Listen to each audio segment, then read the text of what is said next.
masisingil sa dagat at bundok, sa simoy at sa langit mo bakaw. May nilang ang tula at awit sa paglayang minamahal. Ang kisap ng watawat mo'y tagumpay na nagtitigil. Ang bituin at araw niya kailan pa may magdidilim. Lupa ng araw ng waraming pagsinta, buhay ay langit sa piling mo. Aming ligaya dapat may mga akin, ang mamatay ng dahil sa'yo. Please remain standing for a minute of silent prayer.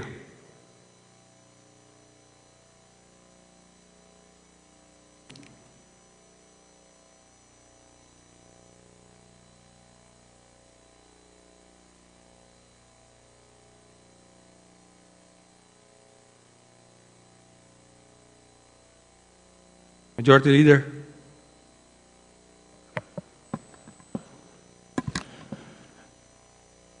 Mr. Speaker, I move that we call the roll of members.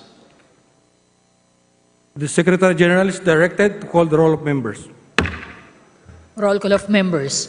Honorable Representatives Abalos, Abante, Abunda, Acharon, Asidre, Acop, Adyong, Advincula, Agrao, Alba, Albano, Almario, Almonte, Alonte, Alvarez Jose, Alvarez Mercedes,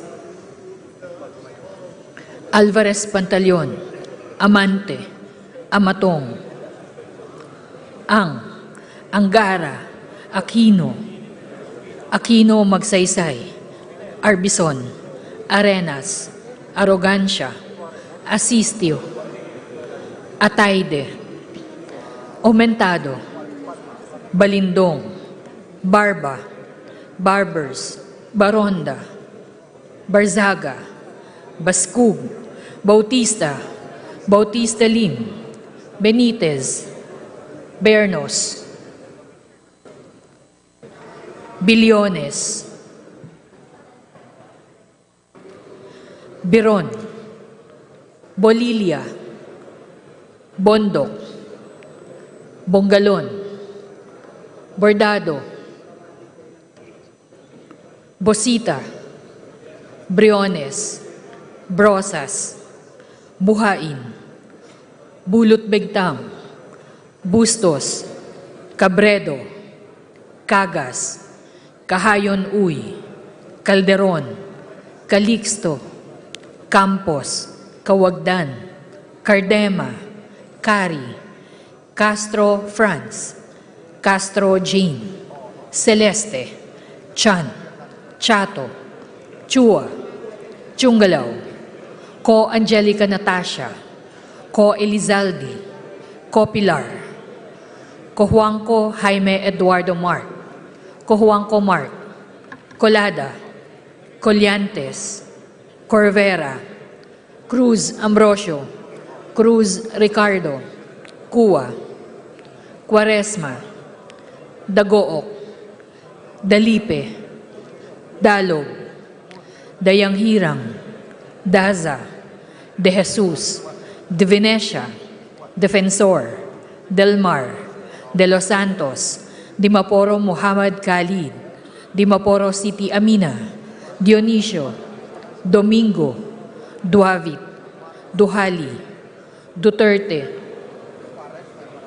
D. Faustino Ino, D. Faustino Michael Carlos, D. Ian Paul, Ecleo, Emano, Enverga, Escudero, Espares, Espina, Estrella, Yudela, Farinas, Fernandez, Ferrer Antonio, Ferrer Juliet Marie, Flores, Fortes,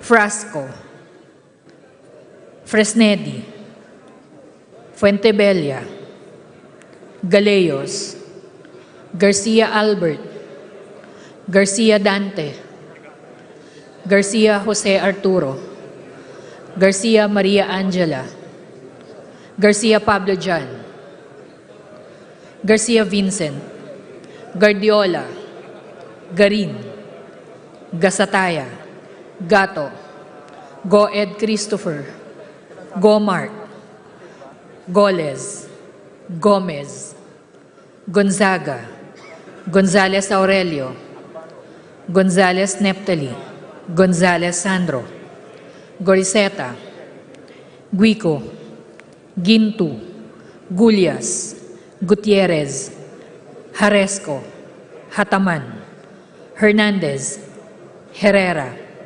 Horibata, Javier, Ko Olga Ara, Ko Ricardo, Ko Wilton, Konghun, Labad-Labad, Lacson, Lacson Noel, Lagman, Lagon Daphne, Lagon Sani, Lara, Lazatin, Lee, Legarda, Libanan, Lim Kay Chong, Loyola, Luistro, Lumayag, Macapagal Arroyo, Maceda, Madrona, Magsino, Malapitan, Mangawang, Manikiz, Manuel,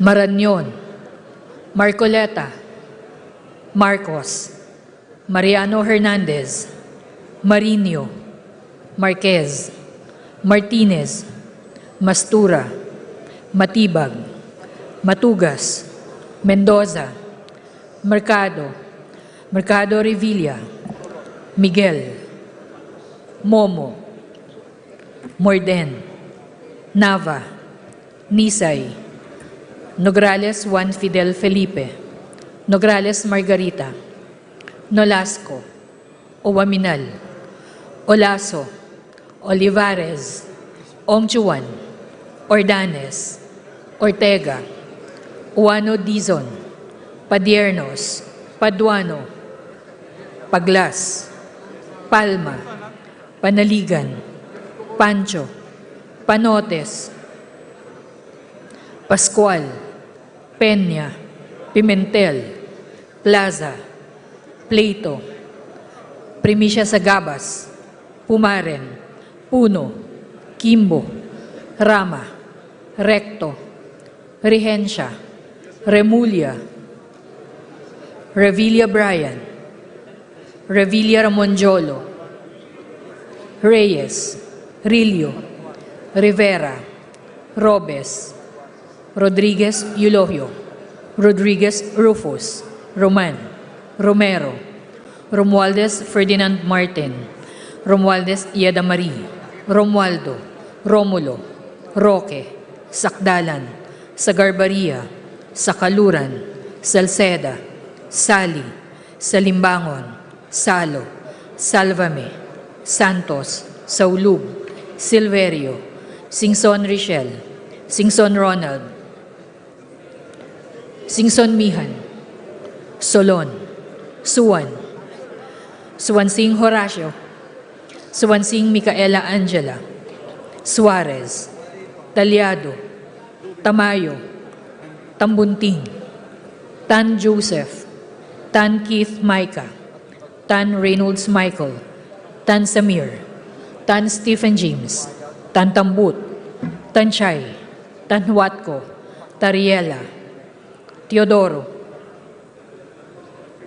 Teves, Tiangco, Tieng, Tolentino, Tulfo Irwin, Tulfo Jocelyn, Tulfo Ralph Wendell, Tupas, Tutor, T, Umali, Unabia, Ungab, Uy, Valeriano, Valmayor, Vargas, Vargas Alfonso, Velasco, Veloso Tuazon, Vergara, Verzosa, Villa, Villaferte Luis Raymond,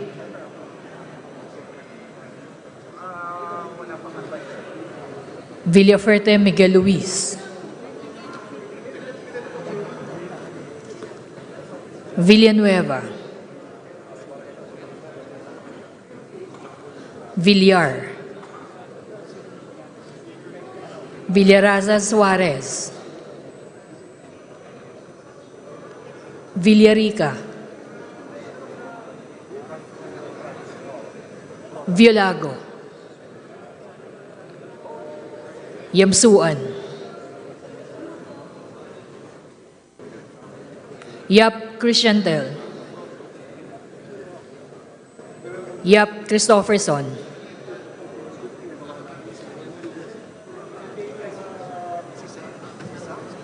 Yap Edvic,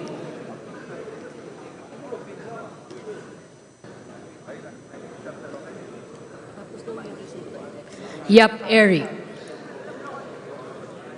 Yu Divina Grace, Yu Giselle Victoria, Yulo, Zamora Amparo Maria, Zamora Maria Carmen, Zamora Isabel Maria, Zubiri.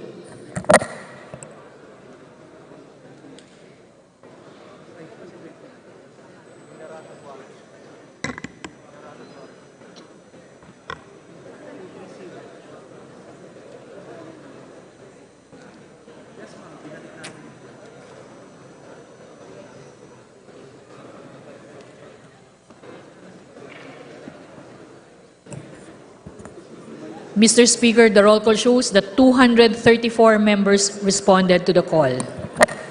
With 34 members responding to the call, the chair declares the presence of a quorum. Majority Leader. Mr. Speaker, I move that we proceed to the reference of business. Is there any objection? The chair hears none. The Secretary General is directed to read the titles of the bills and resolutions, and as well as the communication and committee reports for referral to the appropriate committees. Reference of business. Bills on first reading. House Bill 9561, changing the term of barangay officials and members of the SK from 3 to 5 years, by Representative Panotes. To the Committee of Suffrage and Electoral Reforms. House Bill 9562, enhancing the financial literacy of OFWs, by Representatives Tulfo Ralph Wendell, Tulfo Jocelyn, Tulfo Erwin, Yap Edvic, and Yap Eric. To the Committee on Overseas Workers Affairs. House Bill 9563, requiring any convention, agreement, regulations, or other international instrument on pandemic prevention, preparedness, and response reached by the World Health Assembly and/or to be implemented by the World Health Organization to be deemed a treaty subject to Philippine Senate ratification, by Representative Fernandez. To the Committee on Health.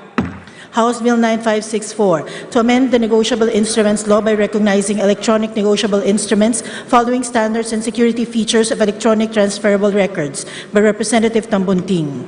To the Committee on Banks and Financial Intermediaries. House Bill 9565, modifying the salary grade schedule and enhancing the benefits of sanitation inspectors, by Representative Arenas. To the Committee on Appropriations. House Bill 9566, strengthening the National Nutrition Council, by Representative Mariano Hernandez. To the Committee on Health. House Bill 9567, regulating and modernizing the practice of medical technology in the Philippines, by Representative Mariano Hernandez. To the Committee on Civil Service and Professional Regulation. House Bill 9568, amending the Magna Carta of Public Health Workers, by Representatives Castro France, Brosas, and Manuel. To the Committee on Health. House Bill 9569, providing monthly maintenance medication support for senior citizens, by Representatives Tulfo Erwin, Tulfo Jocelyn, Yap Edvic, Yap Eric, and Tulfo Ralph Wendell. To the Committee on Health. House Bill 9570, regulating the accommodation of pets in restaurants and other food establishments, by Representative Tan Tambut. To the Committee on Health. House Bill 9572, providing for a comprehensive and responsive civil registration and vital statistics system, providing funds therefore and for other purposes, by Representatives Romualdez Ferdinand Martin, Romualdez Yeda Marie, Marcos, Asidre, and Co. Angelica Natasha. To the Committee on Population and Family Relations. House Bill 9573, providing for the tax and duty treatment of electric vehicles, by Representative Salceda. To the Committee on Ways and Men.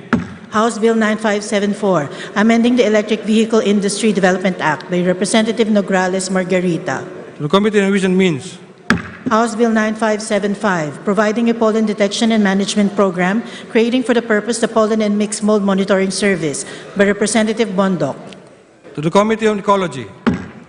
House Bill 9576, establishing a regular campus of the Don Honorio Ventura State University in Pampanga to be known as the DHVSU Macabebe Campus, DHVSU San Luis Campus, and DHVSU San Simon Campus in Pampanga by Representative Bondoc. To the Committee on Higher and Technical Education.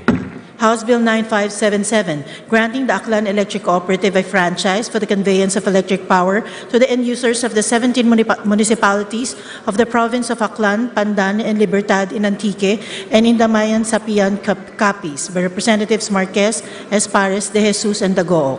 To the Committee on Legislative Franchises.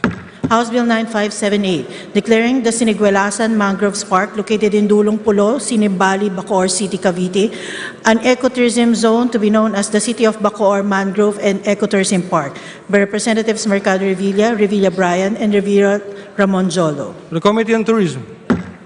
House Bill 9579, establishing the Comprehensive Chemical Engineering Law by Representative Marquez. To the Committee on Civil Service and Professional Regulation. House Bill 9580, mandating the inclusion of digital skills and relevant technology courses in the educational curriculum by Representative Villar. To the Committee on Basic Education and Culture and the Committee on Higher and Technical Education. House Bill 9581, establishing the e-books for the Barangay Program by Representative Villar. To the Committee on Basic Education and Culture.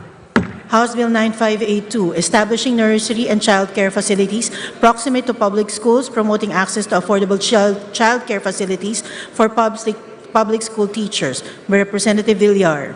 To the Committee on Basic Education and Culture. House Bill 9583, to establish a grant program to provide vision care to children by Representative Villar. To the Committee on Welfare of Children. House Bill 9584, enhancing accessibility in the voting of senior citizens, PWDs, pregnant women, and indigenous peoples by Representative Villar. To the Committee on Suffrage and Electoral Reforms. House Bill 9585, changing the name of Mindanao Central Sanitarium in Pasabolong, Zamboanga City to Zamboanga Regional Medical Center by Representative Dalipe. To the Committee on Health. Resolution. House Resolution 1473, urging the Committee on Energy to conduct an investigation on the National Power Corporation's disallowance of the Occidental Mindoro Electric Cooperative's availment of universal charge for missionary electrification subsidies by Representatives Dagook and De Jesus. To the Committee on Rules. House Resolution 1474, urging the LTFRB, Land Bank, and DBP to streamline, simplify, and expedite the loan application requirements and process for PUV operators, drivers, and transport cooperatives under the Public Utility Vehicle Modernization Program by Representative Lee. To the Committee on Transportation.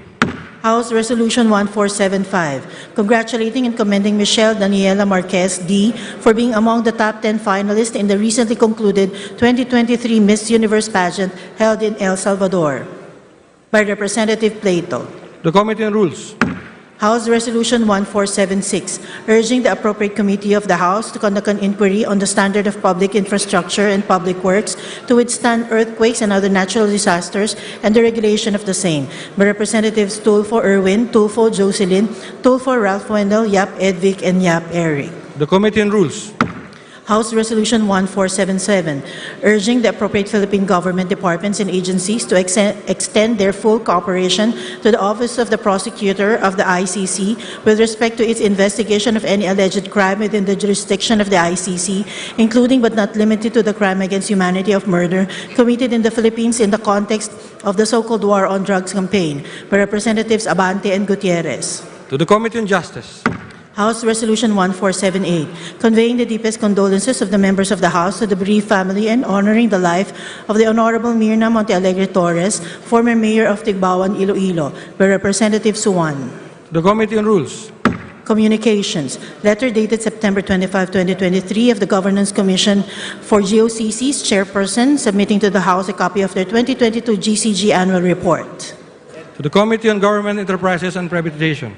Letter dated October 5, 2023 of the SSS President and Chief Executive Officer, submitting to the House a copy of the report on the 2022 SSS Consolidated Investments. To To the Committee on Government Enterprises and Privatization. Letters dated October 9, 2023 of the BIR Commissioner submitting to the House certain financial accountability reports as of September 30, 2023. To the Committee on Appropriations. Various letters and reports submitted by local government chief executives and officials regarding their fund utilization and status of program project implementation of the Local Government Support Fund. To the Committee on Appropriations. Letter dated October 17, 2023 of the Presidential Advisor on Peace, Reconciliation and Unity informing the House that OPAPRU's financial report for the month of September 2023 was submitted to the Unified Reporting System and posted on their official website. To the Special Committee on Peace, Reconciliation and Unity. Letter dated October 17, 2023 of the BSP Governor submitting to the House a copy of the report to Congress on public sector foreign borrowings approved by the BSP in the third quarter of 2023. To the Committees on Banks and Financial Intermediaries. Letter dated October 18, 2023 of the National Grid Corporation of the Philippines, President and Chief Executive Officer, submitting to the House a copy of their corporate performance highlights CY 2022. To the Committee on Energy. Judiciary Annual Report 2022 entitled Strategy in Action. To the Committee on Justice. Annual Audit Report on the Negros Oriental State University for the year ending December 31, 2022. To the Committee on Public Accounts. Committee Report. Committee Report 860, submitted by the Committee on Public Order and Safety on House Bill 9571. To the Committee on Rules. Majority Leader. Mr. Speaker, may we recognize the guests of Congressman Filimon Espares from Co-op NATCO Party List, namely the officers of Barbaza Multipurpose Cooperative, Pastor Romel Marcelino, Arthur Espares, Tamar Estar, Alberto Meniel, and Donel Biñas. To the guest of Representative Filimon Espares, Co-op NATCO Party List, welcome to the House of Representatives. Hey, come here.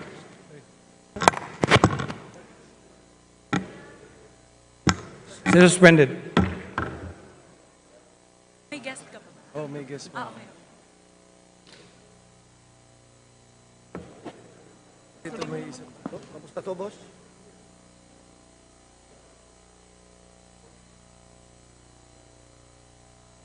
Ulas. Ano yung HB? AHB na ano? Ano ba yan?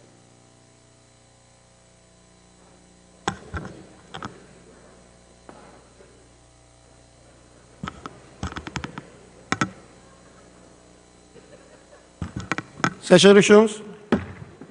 Majority Leader. Mr. Speaker, before we proceed, may we acknowledge the guests of Honorable Maria Fe R. Abunda from the Lone District of Eastern Samar, namely Dr. Albino P. Bandoy, Dr. Gemma Apita, Dr. Jessica Sabalberino. The House recognizes the guest of Maria Fe Abunda, a Congresswoman, representative of the Lone District of Samar. Welcome to the House of Representatives, Dr. Bandoy, Dr. Apita, and Dr. Sabel Berino. Majority Leader. Mr. Speaker, I move that we resume consideration of House Bill number 9513 as contained in Committee Report 859, submitted by the Committee on Appropriations, and for this purpose, may I request that the Secretary General be directed to read the title of the said measure. The Secretary General is hereby directed to read the title of the measure. House Bill 9513, an act providing additional criterion for the availment of the unprogrammed appropriations, amending for the purpose Republic Act number 11936 or the 2023 General Appropriations Act. Majority Leader. Mr. Speaker, the parliamentary status is we are currently in the period of individual amendments. I move that we recognize the Honorable Representative Joey Salceda to sponsor the measure. We recognize the Chairman of the Committee, Congressman Joey Salceda. You have the floor, sir. Mr. Speaker, I move that we recognize the Honorable Representative Edsa Lagman for his manifestation. Congressman Lagman is hereby recognized, sir. Mr. Speaker, before we proceed to the individual amendments, may I make a relevant manifestation? Yesterday, the sponsor told us if the unprogrammed appropriations are not released on or before December 31, 2023, they would expire and could not anymore be funded and released subsequently. He did not, however, disclose the special or general provision or any budget circular on which his claim was based. Upon verification, Mr. Speaker, there is no special or general provision or budget circular on which this claim was based. Number two, the charters of the GOCCs targeted under this bill are protected in the law, creating them for purposes of remittance of their profit or investment of the investable funds. Mr. Speaker, I think it would be proper and necessary to first amend these respective charters in order to effectuate House Bill number 9513 if enacted into law. Yesterday also, Mr. Speaker, I made a reasonable and necessary amendment to the effect that the viability of the concerned GOCCs should not be impaired or compromised. This was suggested during the hastily called meeting of the committee last Thursday, to which the distinguished sponsor did not object. And yesterday, upon my interpellation, he admitted that at the proper time, this criterion should be included in the bill. Yet, he rejected my proposed amendment. Mr. Speaker, in view of the foregoing, I have decided not anymore to participate in the crafting of this bill.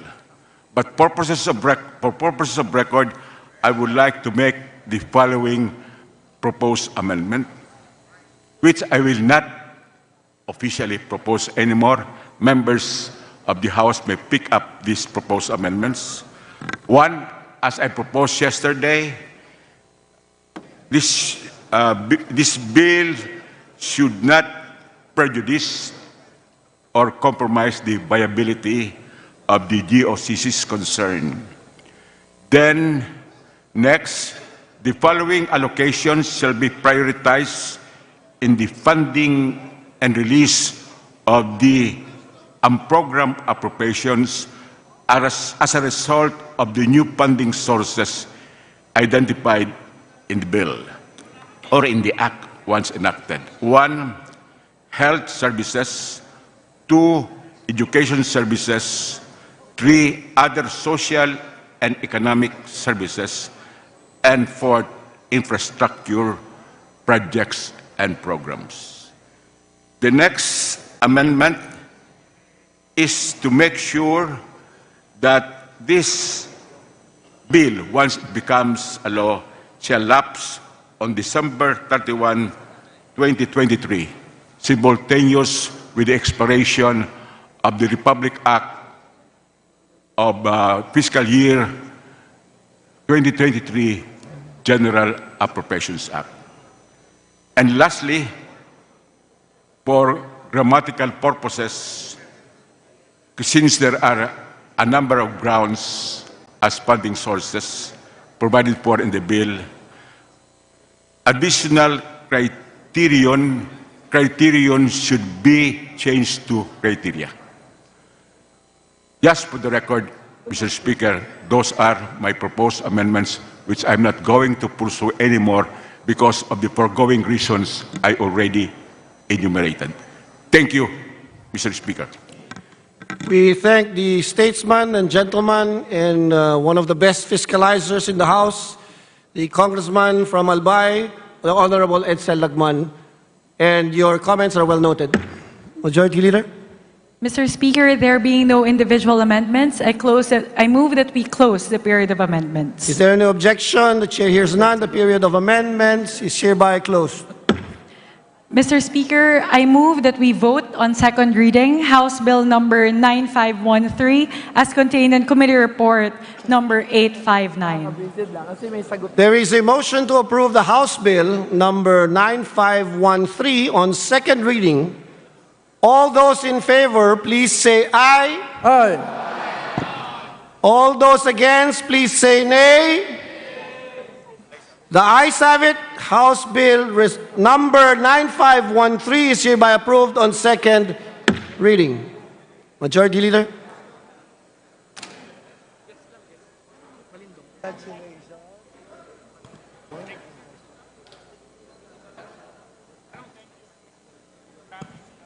Mr. Speaker, I move to suspend the session for a few minutes.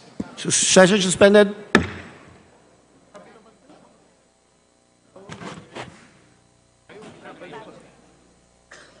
Joey.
Mr. Speaker, may I request that we recognize the following persons as guests of Deputy Speaker Yasser Alonto Balindong and Congressman Zia Alonto Adyong. They are Dr. Rubina M. Macabunar, Superintendent of School Division Offices of Lanao Sur. Rowaida M. Ibrahim, President of the Association of Secondary School Administrators of Lanao Sur, and the secondary school principals. The House recognizes the guest of Honorable Deputy Speaker Yasser Alonto Balindong and Congressman Zia Adyong. Namely, we have in the House Dr. Rubina Macabunar, Mr. Ibrahim, and secondary school principals numbering 40. Welcome to the House of Representatives.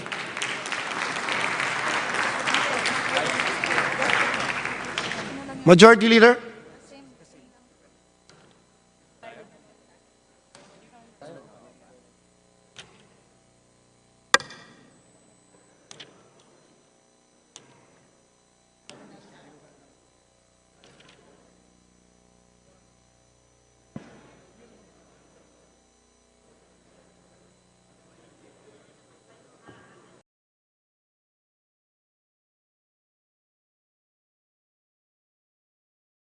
House Bill number 9084 under Committee Report number 751 as contained by the Committee on Climate Change, copies of which have been distributed to the members. I therefore request that the Secretary General be instructed to read the title of the said measure. Is there an objection? The chair hears none. The motion is approved, and the Secretary General is hereby directed to name the quote. House Bill 9084, an act declaring a climate change emergency, enhancing resiliency and adaptability to the effects of climate change. Majority Leader. Mr. Speaker, I move that we open the period of sponsorship and debate. Is there an objection? Hearing none, the period of sponsorship and debate is hereby open. Majority Leader. Mr. Speaker, I move that we recognize the chairperson, the Honorable Edgar Chato from the 1st District of Bohol, to sponsor the said measure. The Honorable Ed Chato of Bohol is hereby recognized. Thank you very much, Mr. Speaker. My esteemed colleagues in this august chamber, I am honored to sponsor House Bill 9084 under Committee Report 751, entitled An Act Declaring a Climate Change Emergency and Enhancing Resiliency and Adaptability to the Effects of Climate Change. This sponsorship is very timely, inasmuch as we are currently celebrating the 16th Global Warming and Climate Change Consciousness Week from 19 to 25 of November 2023, pursuant to Presidential Proclamation 1667, Series of 2008. The Climate Resiliency Act, or House Bill number 9084, seeks to enhance our resilience and adaptability to the effects of climate change in the country. Under this bill, a climate change resiliency and adaptability program shall be developed and implemented to enhance our country's adaptation to the impacts of climate change. It shall have, among others, the following components: open sharing of data amongst the stakeholders, probabilistic climate risk assessment, multi-level educational plan on climate resilience, research on the link between health and climate change, and on critical services such as water, sanitation, and hygiene systems, and how they impact the most vulnerable sectors of our society.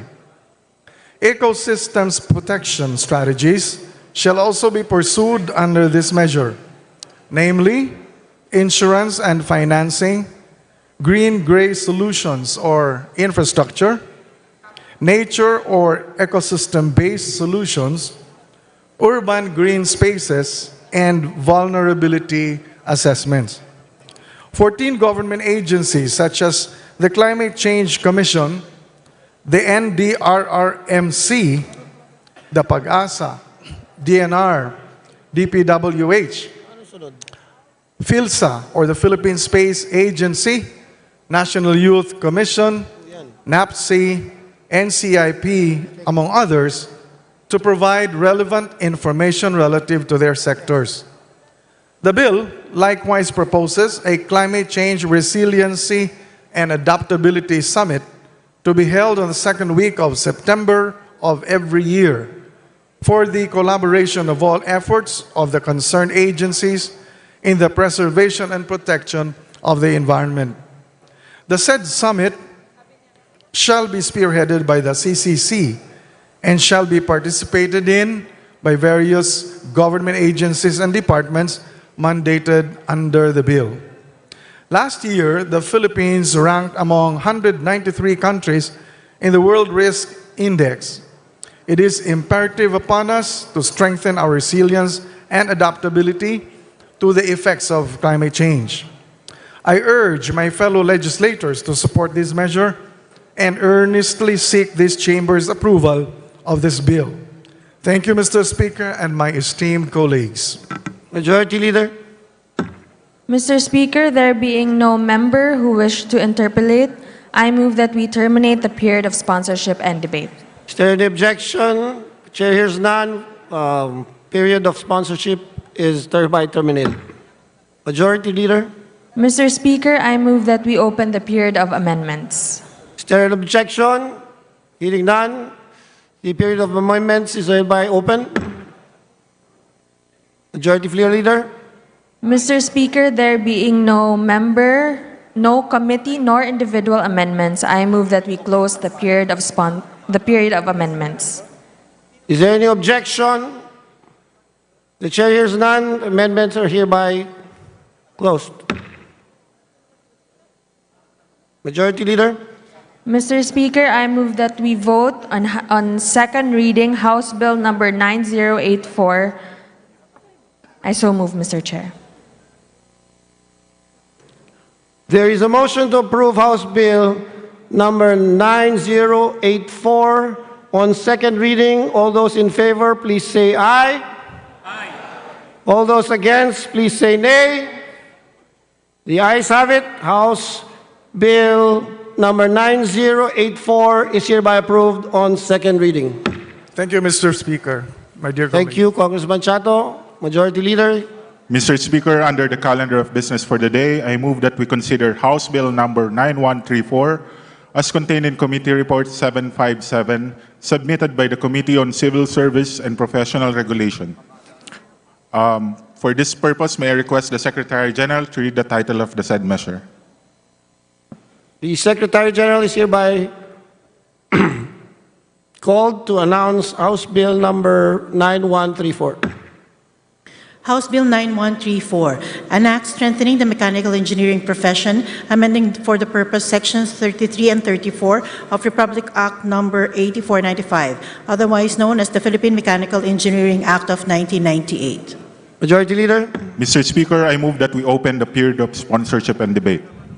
Is there any objection? Hearing none, the period of sponsorship and debate is hereby open.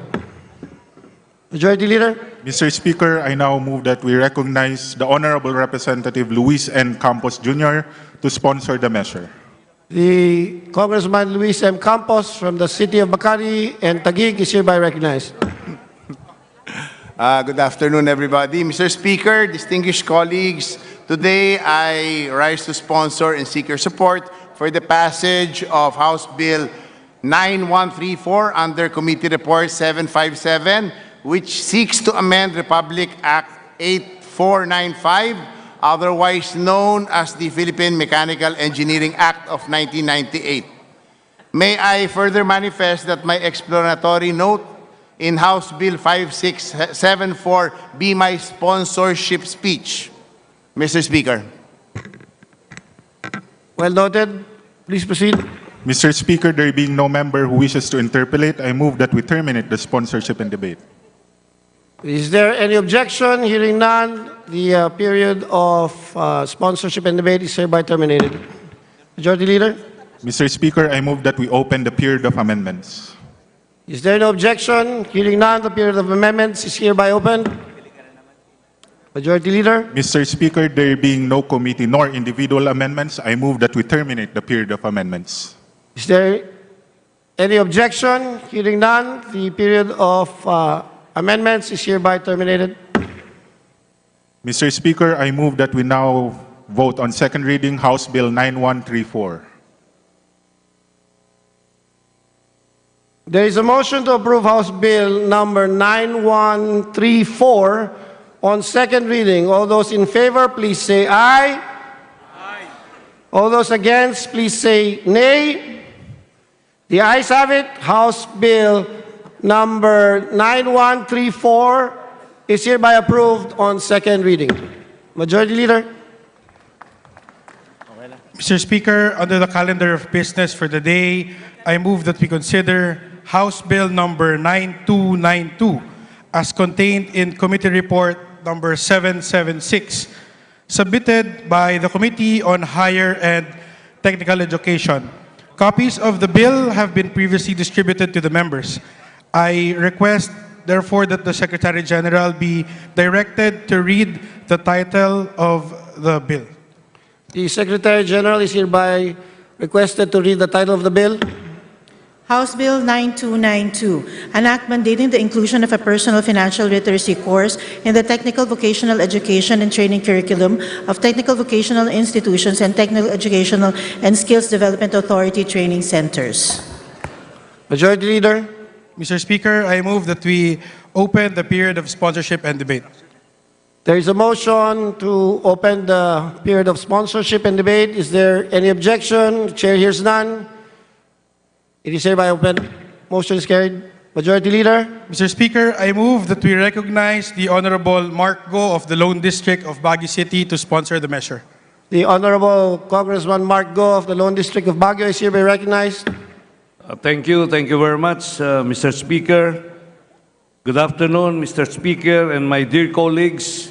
It is with great pride and honor that I stand before this august chamber to sponsor House Bill 9292 under Committee Report 776, which mandates the inclusion of a personal financial literacy course in the technical vocational education and training of all technical vocational institutions or TVIs and technical education and skills development authority or TESDA training centers. Mr. Speaker, allow me to emphasize the urgency of promoting and improving the financial literacy of Filipinos regardless of their status in life.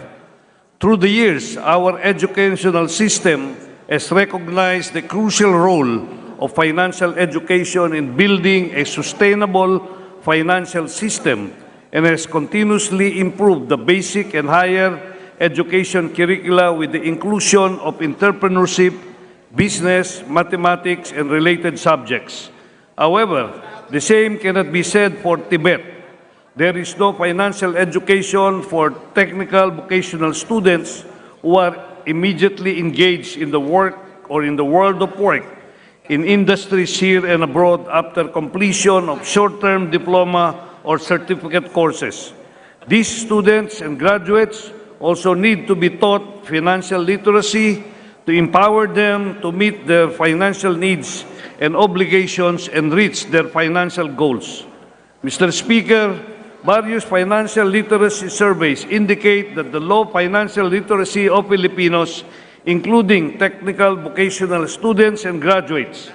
In a global study conducted by Standard & Poor's Global Ratings, the Philippines scored 25% only in terms of knowledge on basic financial concepts and ranked in the lowest of 30 of 144 countries surveyed on financial literacy. Likewise, the 2022 Consumer Expectation Survey of the Bangko Sentral ng Pilipinas or BSP on basic financial literacy questions revealed that only 2 in 10 Filipinos got a perfect score, while 7 in 10 were able to answer at least half of the questions. With this performance, Mr. Speaker, and the need for strengthening financial education cannot be ignored at this point in time. We can take the necessary steps so that this early our technical vocational students can be equipped with the necessary knowledge and skills on handling their personal finances and making well-informed financial decisions. Financial literacy can also help the students avoid indebtedness and becoming victims of financial scams if they are aware of the red flags and are able to scrutinize the details before getting into financial transactions. Mr. Speaker, this measure mandates all public and private TBIs and TESDA training centers to offer a personal financial literacy course as part of the Tibet curriculum to ensure the provision of the much-needed financial education to tech box students while at the same time help them learn and develop their other practical skills and competencies required by the industries. The bill also specifies that the course shall include the concept of personal finance, time value of money, consumer behavior in the context and culture of the Philippines, savings and debt management, among others. It cannot be denied, Mr. Speaker, that financial literacy and economic development go hand in hand. Teaching our students to be financially resilient can transform them into self-sufficient and productive individuals, and thus contribute more to the economy and in nation building. Thus, I am soliciting your support, Mr. Speaker, and my dear colleagues, for the immediate passage of this measure. Again, thank you very much, and good afternoon. Thank you, Congressman Go. Majority Leader. Mr. Speaker, there being no member who wishes to interpolate, I move that we terminate the period of sponsorship and debate. There is a motion to terminate the sponsorship and debate. Is there any objection? The chair hears none. The motion is approved. Majority Leader. Mr. Speaker, I move that we open the period of amendments. There is a motion to open the period of amendments. Is there any objection? Hearing none. The motion is approved. Majority Leader. Mr. Speaker, there being no individual nor committee amendments, I move that we close the period of amendments. Is there an objection? The chair hears none. The period of amendments and is hereby closed. Majority Leader. Mr. Speaker, I move that we vote on second reading House Bill number 9292. I so move, Mr. Speaker. There is a motion to approve House Bill number 929 on second reading.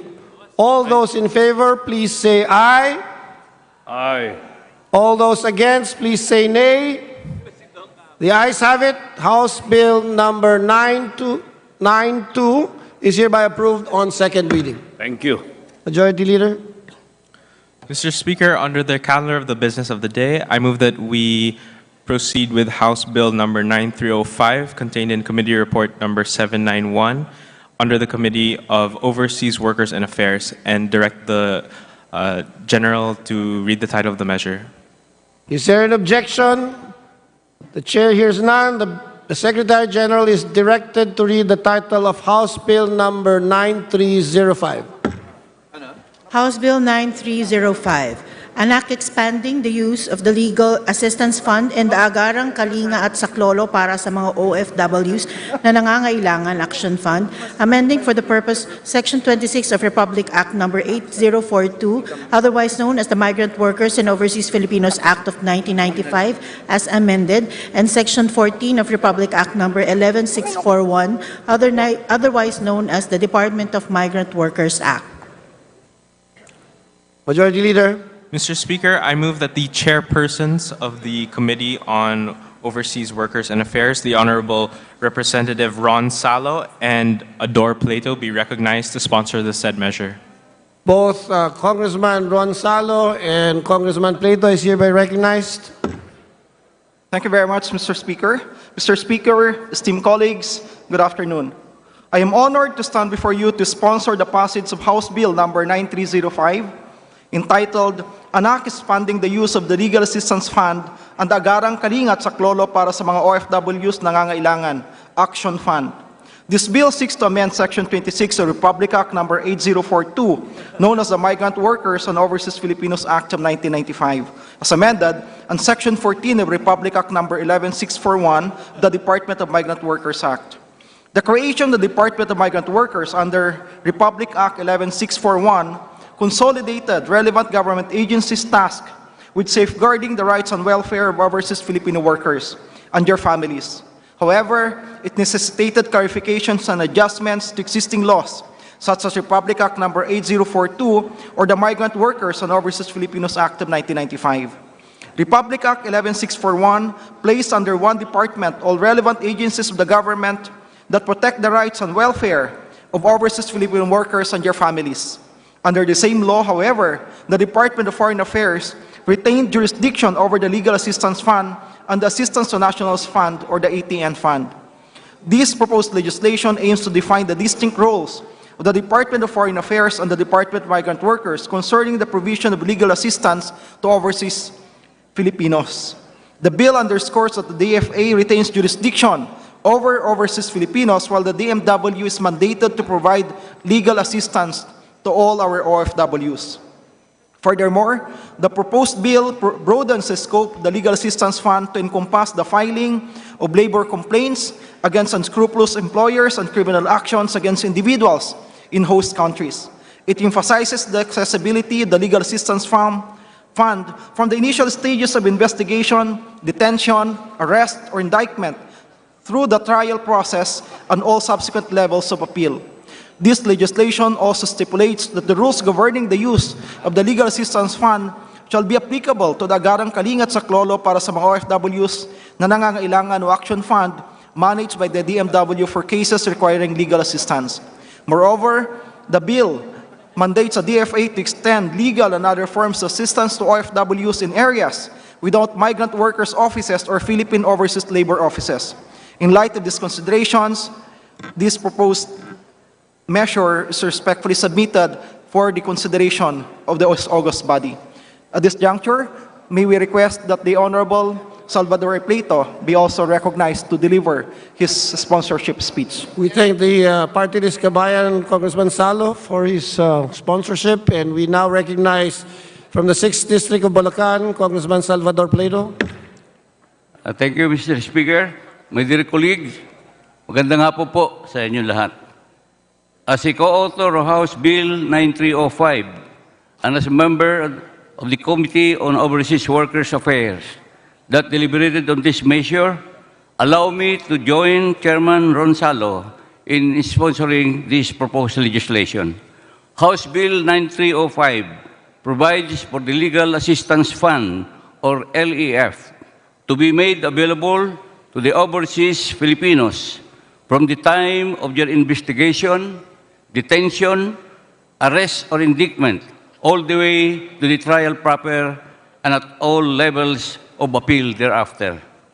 The bill likewise states that the rules on the utilization of LEF, the Legal Assistance Fund, shall similarly apply to the implementation of the Agarang Kalinga at Saklolo para sa mga OFWs na nangangailangan, or the Action Fund, by the Department of Migrant Workers for OFW cases requiring legal assistance.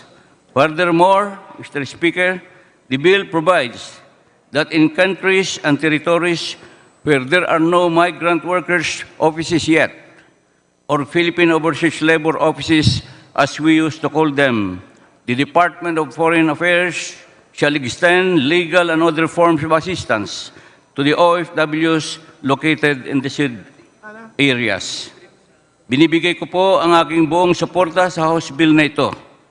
Sa dami ng mga kasong maltreatment, illegal termination at iba pang pamamaraan ng pang-aabuso na kinakaharap ng ating mga kababayan, simula noon pa at hanggang ngayon. Kapag naipasa po ang bill na ito, siguradong marami ang matutulungan nating mga kababayan na OFWs. Finally, Mr. Speaker, makukover na ang buong proseso ng isang kaso. And finally, magagabayan natin at matutulungan ng ating gobyerno, ang ating mga mamamayan, simula pagpa-file pa lamang ng kaso hanggang appeal kung kinakailangan. Hindi po tayo lahat abogado rito. Para po sa mga tao na hindi alam paano gumalaw ang batas, nakakatakot po marinig ang salitang kaso.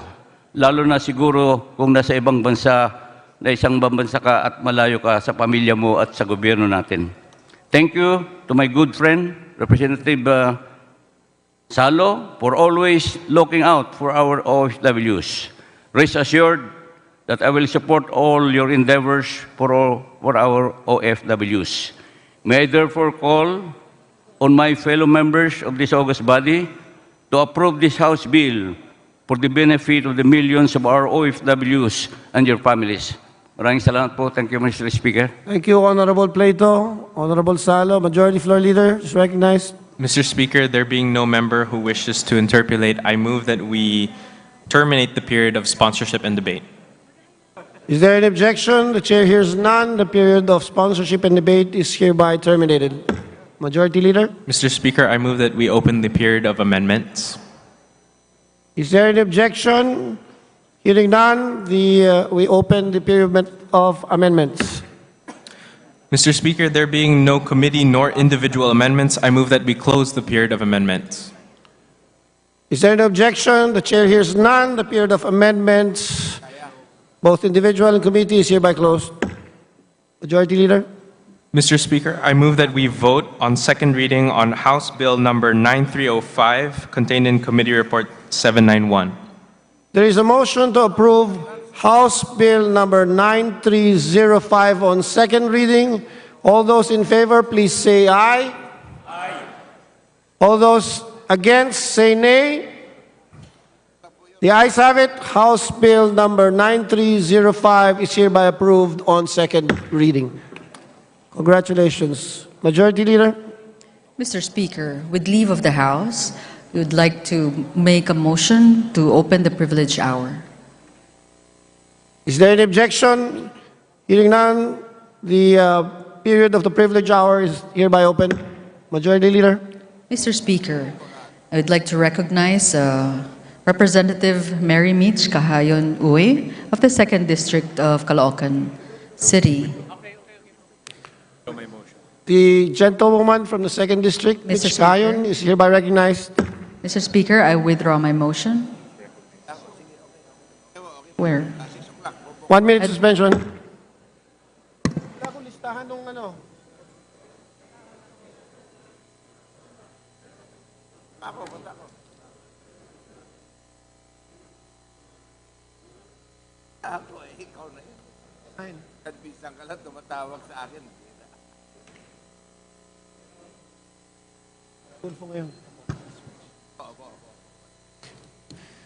Session resumes.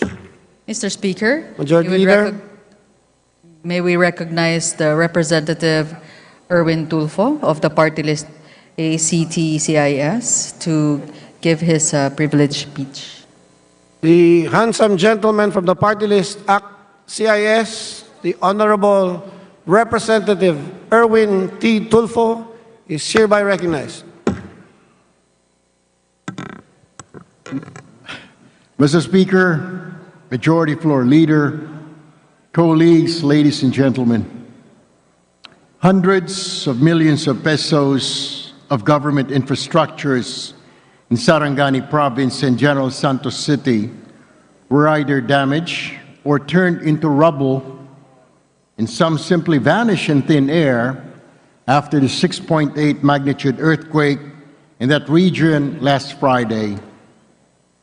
As of 5 p.m. yesterday, 9 na po ang binawian ng buhay sa 2 lugar pa lamang. Halos lahat po sila ay nadaganan maliban po sa mag-ina sa bayan ng Glan na natabunan po ng lupa ang kanilang bahay. Mr. Speaker, marami po tayong nakitang problema sa pagbisita po natin sa naturang lugar matapos po tayong mapag-utusan ng ating pong Speaker Ferdinand Martin Romualdez.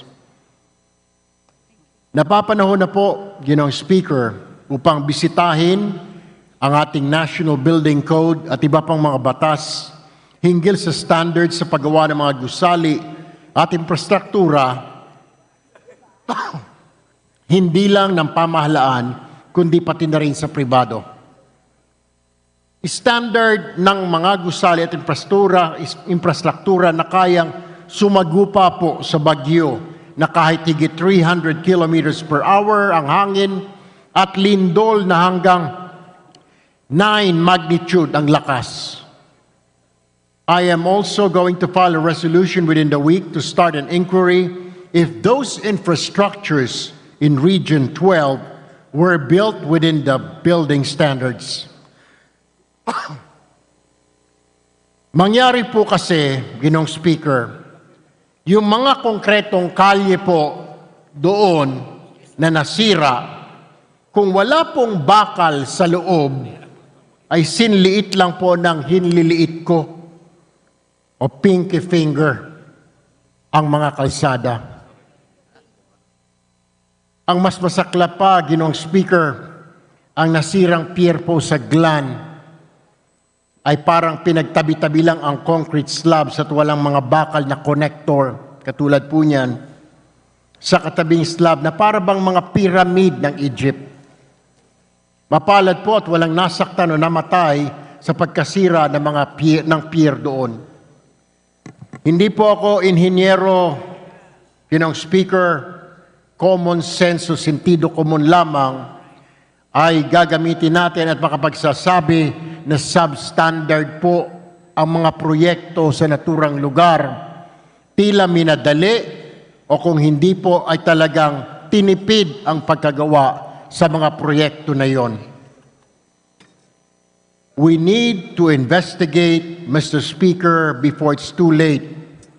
At baka may mga buhay pa pong mawala sa mga susunod na kalamidad.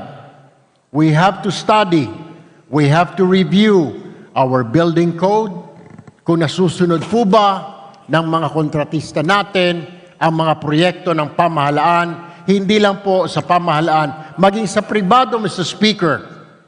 Tulad na lamang po ng isang masahista na nadaganan ng kisame ng isang mall sa General Santos City.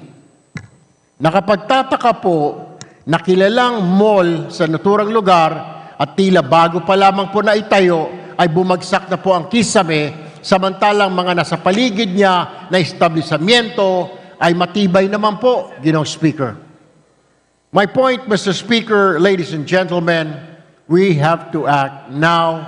We have to do something about this dahil paulit-ulit na lamang po kapag may kalamidad, meron pong namamatay, meron pong nasasaktan sa ating bayan. Dapat po ay memorize na natin ito dahil tayo po ay laging dinadalaw kung hindi ng bagyo ay mga lindol. Maraming salamat, Ginoong Speaker. Good afternoon, everyone. Majority Leader. Mr. Speaker, will our distinguished colleague be willing to yield to some questions?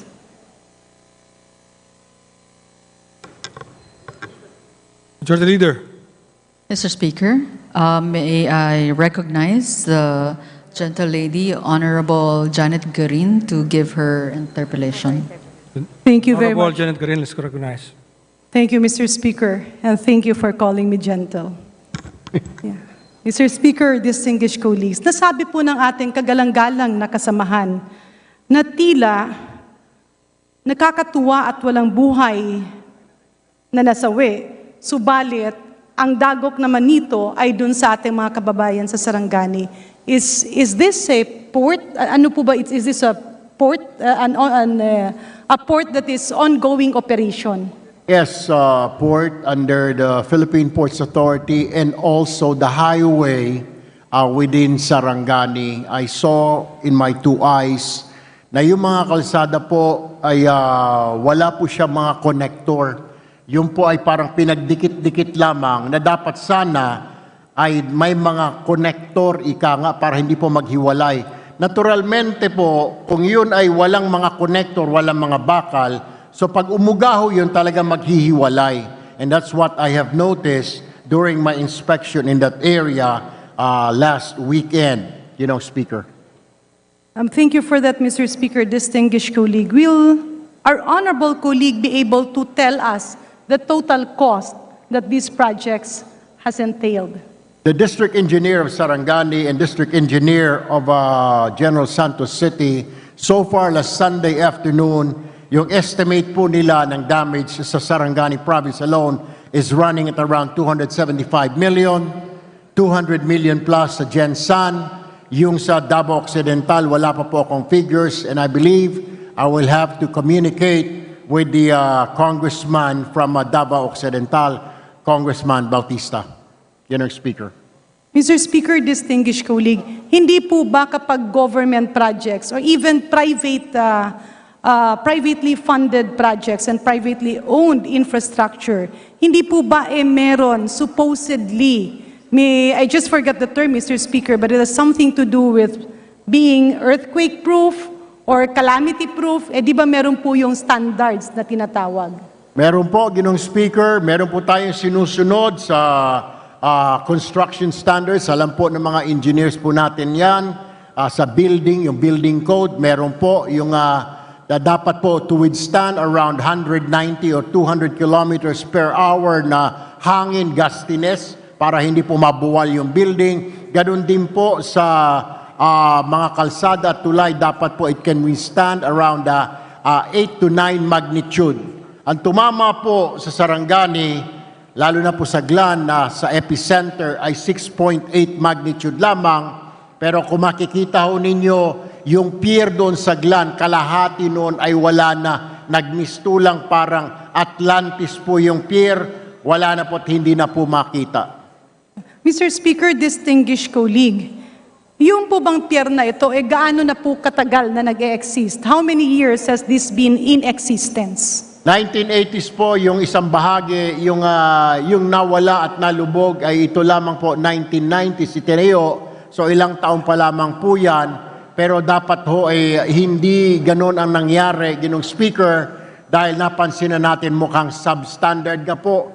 Maging ang LGU agreed with us na may problema po sa paggawa ng naturang pier, Ginoong Speaker. With the statement that it was constructed 1990, will our distinguished colleague agree with me na supposedly kapag ganito mga infrastruktura, ang kanilang lifespan is a minimum of 50 years? Tama po, Ginoong Speaker, I agree to that. Kahit kasi mga buildings po, mga condominium, dapat po itumagal ng 50 years bago po i-demolish. 1990s po at 2023, wala pa pong 50 years po yan. Kaya lumalabas po na mahina po ang pagkagawa po nitong pier doon sa Glan, Sarangani. In other words, Mr. Speaker, distinguished colleagues, kung sasabihin po natin 50 years, sana po ginawa yan noong 1973. But with the statement that it was constructed in 1990, ang ibig po sabihin nito ay nasa 17 years pa lamang po kung ang lifespan ng project na ito. Tama po ba, Mr. Speaker? Tama po yun, or more than 17 years, Ginoong Speaker, kasi tayo po ay 2023 na ho ngayon, so more than 17 po yan, mga papalo na po sa mga 20-something years na po yan. Pero ang punto ko lamang po, Ginoong Speaker, we have to review now our building code at we have to review yung mga standards po ng ating mga kalsada, mga tulay, kasi po tayo ay lagi na pong dinadalaw ng bagyo, lagi na po tayong dinadalaw ng earthquake, halos taon-taon na po, kaya dapat ho, handa na po ang ating bayan, lalo pat inaantay natin yung tinatawag na the big one. Yeah. Mr. Speaker, distinguished colleague, nasabi kanina ng ating kagalang-galang na Erwin Tulfo na nasira yung pier ng Sarangani. Ang ibig ba sabihin nito, ngayon, hindi ito functional? Hindi po ito functional ngayon, Ginoong Speaker, dahil hindi pa na-check po na Philippine Ports Authority ang structural integrity ng naturang pier, Ginoong Speaker. Hindi ko lang humatiyak yung mga tulay at kalsada doon sa Sarangani kung ito pa ay nasilip na rin at na-inspect ng ating mga district engineers ng Department of Public Works and Highways, Ginoong Speaker. So, Mr. Speaker, ang ibig po sabihin ng ating kagalang-galang na Erwin Tulfo ay hindi lang po buhay ang naging delikado dito, kundi pati ang pangkabuhayan ng ating mga mamamayan at ng ating mga mangingisda. At ngayon, we are faced with probably hundreds or thousands of, or even millions of people whose livelihood has been gravely affected simply because of these alleged substandard projects. Mr. Speaker, kaya po ba tumayo ang ating kagalang-galang na kasamahan dahil double whammy ang nangyari? Tama po yun, Ginoong Speaker. Mr. Speaker, dahil nga po parang nagsasayang po tayo ng pondo, ay dapat ho matibay ang pagkagawa po nito dahil itong mga pondo na pinanggawa po sa mga infrastruktura na ito ay hindi naman po kinugot kung saan-saan lamang, lalo pat ang ating bayan po ay naghihirap din at mas maraming pangangailangan pa at tutustusan ng mga proyekto, Ginoong Speaker. Mr. Speaker, distinguished colleague, masasabi rin po ba natin na posibleng problema na naging delegated yung ibang powers ng ating building official? Tila gano'n na ho. Talagang parang wala hong inspeksyon at hindi po nasunod. Tulad po ng akin nasabi, yung standard po ay hindi nasunod. Base po doon sa mga nakita ho natin at nasaksihan, Ginoong Speaker. With this, Mr. Speaker, is it the intention of our honorable colleague to call for the review of the building code, including the people who have been delegated and authorized to issue building permits? Definitely, Mr. Speaker. I would like to the Congress review our building standards code for construction so that we will no longer waste funds in the future, because we need funds for other items or programs or projects that is badly needed by our people, particularly in the economic recovery of this nation, Mr. Speaker. Mr. Speaker, we congratulate the Honorable Erwin Tulfo for that. And if he is amenable, maidagdag ko lang, baka naman pwedeng idagdag na niya na matingnan yung delegated powers of issuing building permits. Kasi dahil nga na-delegate ito ng Secretary of Public Works and Highways to the municipal engineers or the provincial engineers or city engineers for that matter, tila nagkakaroon minsan ng alleged red tape. Na kapag sila'y nag-a-apply sa baba, ay napapahirapan kung hindi mo kakaibiganin. And I do agree, Mr. Speaker, distinguished colleague, na isa sa solusyon ng problemang ito, ng malawakang problema na ito, ay ang tapang at dedikasyon ng ating kasamahan. Will we get that commitment from our distinguished colleague, Mr. Speaker? Maraming salamat po sa ating representante mula po sa Iloilo. We truly appreciate it. But Mr. Speaker, like I have said, we need to move now. We need to act now. Bago pa po mas maraming buhay ang mawawala, kasi I am very sure 100%, baka hindi po abutin tayo next year. May mga bagyo na naman tayo, may mga earthquakes na naman tayo. Taon-taon po dinadalaw tayo ng lindol, kaya kailangan po ay nakahanda na tayo. Kailangan pong reviewin yung silipin ang mga infrastruktura, hindi lamang po ng infrastruktura ng pamahalaan, kundi mga building na gawa po ng mga pribadong sektor, Ginoong Speaker. Well, Mr. Speaker, with that, I am out of words except to say that we are privileged to have a colleague whom the Filipino people deserves, and we are privileged that, God willing, we will have the support of the leadership of this House and our Speaker so that problems like this will not happen again.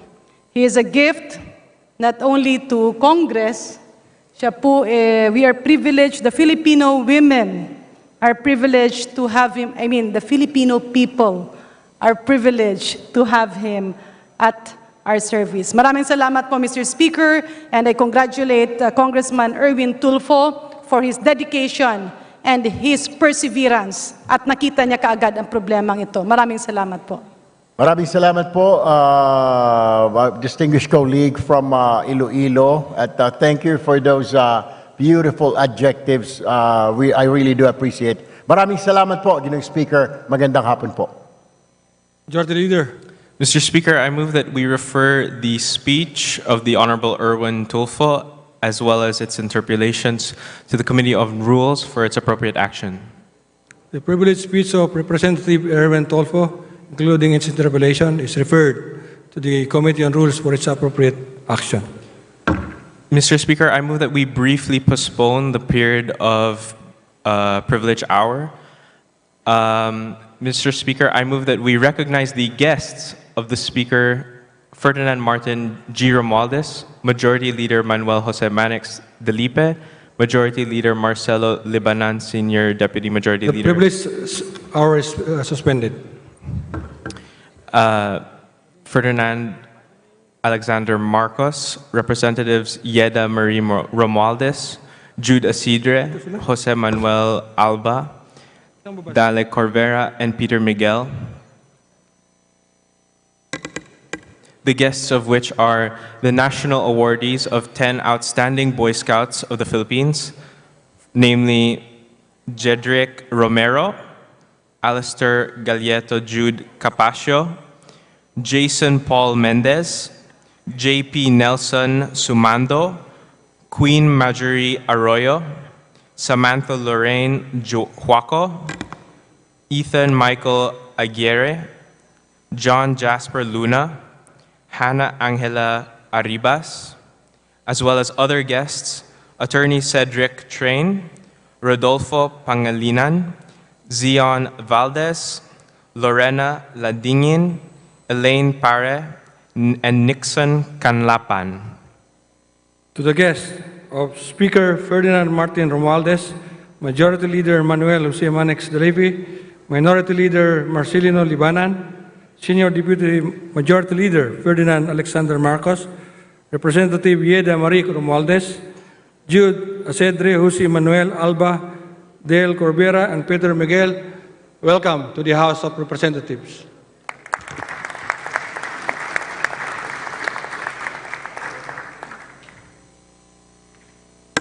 Majority Leader. Mr. Speaker, I move that we resume the privilege hour. The privilege hour is resumed. Mr. Speaker, next to avail of the privilege hour, I move that we recognize the Honorable Mary Mitzi Cahayon Uy of the 2nd District of Caloocan City. Representative Mary Mitzi Cahayon Uy of the 2nd District of Caloocan City is recognized. Thank you so much, Mr. Speaker. Mr. Speaker, distinguished colleagues, I am honored to stand before you today as we celebrate the National Children's Month with this year's theme, Healthy, Nourished, Sheltered, Ensuring the Right to Life for All. The right to life is a universal and inalienable right. It is our duty to ensure that every child is given the opportunity to grow in a safe and nurturing environment. The mental well-being of our children is intrinsically linked to their right to life, especially in the context of family issues. Mr. Speaker, esteemed colleagues, long before the COVID-19 pandemic, the mental health of the Filipino children has been a growing concern. Their right to life is threatened when domestic concerns cast a shadow over their mental health. The family is the most fundamental unit of our society and is supposed to be a sanctuary, a place of love, support, and security.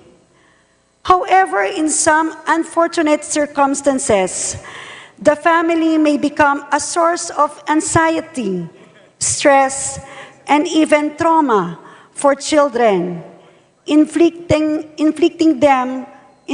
on them lifelong emotional scars.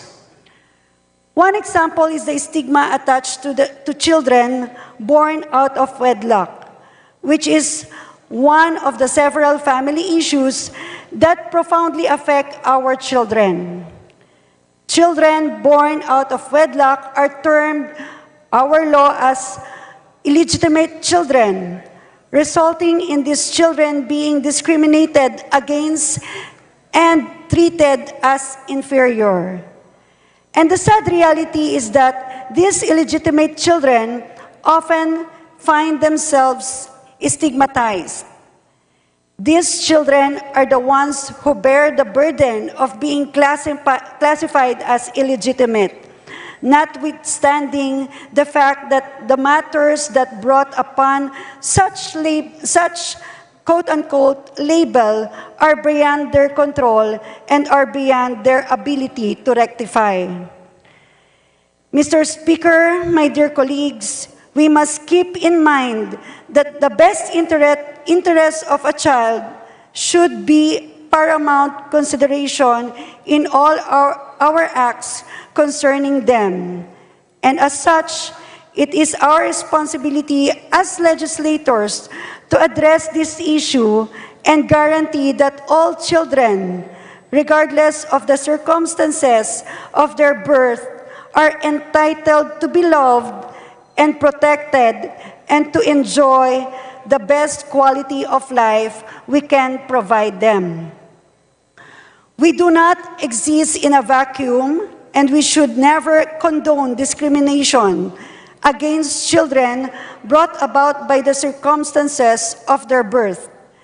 Being born out of wedlock does not in any way diminish their worth and their right to a happy and healthy life.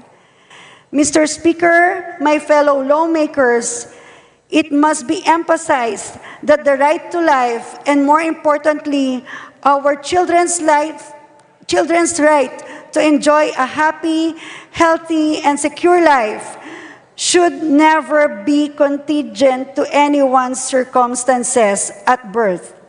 Let us work collaboratively to ensure that every Filipino child grows up in an environment that fosters not only their physical safety, but also their mental health.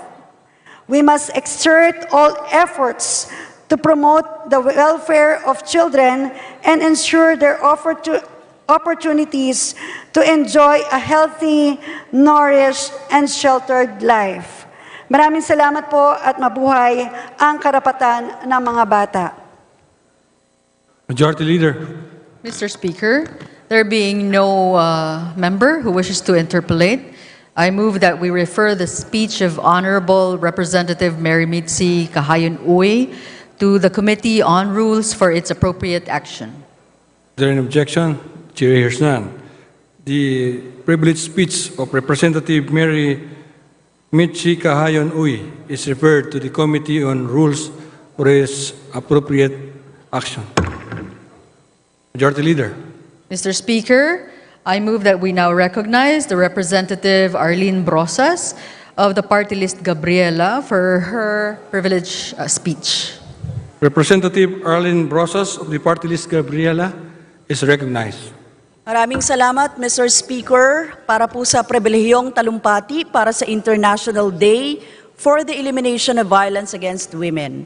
Ang International Day for the Elimination of Violence Against Women, o IDVAW, ay ating ginugunita tuwing ika-25 ng Nobyembre. Ito rin ang nagmamarka ng simula ng 18-day campaign to end violence against women. Kasama dito ang International Women Human Rights Defenders Day sa November 29, International Human Rights Day sa December 10, at International Day Against Trafficking sa December 12. Bawat minuto, ang mga kababaihan sa buong mundo ay nakararanas ng iba't ibang forma ng karahasan. Ayon sa ulat lila ng Center for Women's Resources, na itala sa Pilipinas ang 24,635 na iba't ibang kaso ng pang-aabuso sa kababaihan at bata. Ibig sabihin nito, halos may 75 biktima sa bawat araw noong 2022 o 3 biktima kada isang oras. Mula Enero hanggang Marso 2023, nananatili itong mataas sa 6,231 na kaso. Maliit din ang bilang ng biktima ng karahasan sa kababaihan ang nabibigyan ng serbisyong kailangan mula sa Department of Social Welfare and Development or DSWD. Sa naitalang 12,492 na kaso noong 2021, 1,208 o 9.6% lamang ang nabigyan ng serbisyo ng DSWD. Ayon naman sa 2023 Trafficking in Persons Report, sa 1,277 na tukoy na biktima ng trafficking, 58% o 740 dito ang sex trafficking victims, kung saan kalakhan 86% ay mga kababaihan at batang babae. 490 women, 37 men, 148 ang mga batang babae at 65 ang mga batang lalaki. Ang Pilipinas ay naitala rin sa hanay ng mga bansang may mataas na kaso ng online sexual abuse and exploitation of children o OSAEC. Umabot ng 2 million ang kaso ng OSAEC noong 2022 pa lamang. Ang pinakabatang biktima ng OSAEC ay 3 buwang gulang lamang. Batas na ang Anti-Online Sexual Abuse and Exploitation of Children Law. Kailangan tiyakin ang mabisang implementasyon at kinakailangang pondo para rito. Bawat minuto, tumitindi rin ang opresyon, pagsasamantala at karahasan laban sa kababaihan, dulot ng mga digmaan ng pananakop at militarismo na isinasagawa ng mga macho-pasistang gobyerno o ng kanilang mga minion sa dikta ng mga imperialistang bansa. Tinatarget ang mga kababaihan sa ethnic cleansing at sexual violence upang supilin ang malaking bahagi ng populasyon. Sa kasalukuyan, ang Palestine ang nasa sentro ng masasahol na atake mula sa pambobomba ng mga ospital, eskwelahan, residential buildings at matataong istruktura at sa isinasagawang genocide laban sa mamamayang Palestino ng brutal na pagsasama ng Israel at Estados Unidos. Ayon sa Palestinian Ministry of Health sa Gaza, lumagpas na sa 11,000 ang death toll at tinatayang 7,000 sa mga ito ay mga kababaihan at batang Palestino.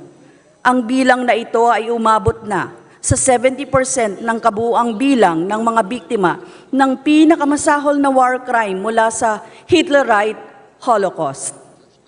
Sa Pilipinas, kasabay ng tumataas na kaso ng karahasang sexual ay ang mga iba't ibang anyo ng pasistang atake ng rehimeng US Marcos sa mga kababaihan at bata.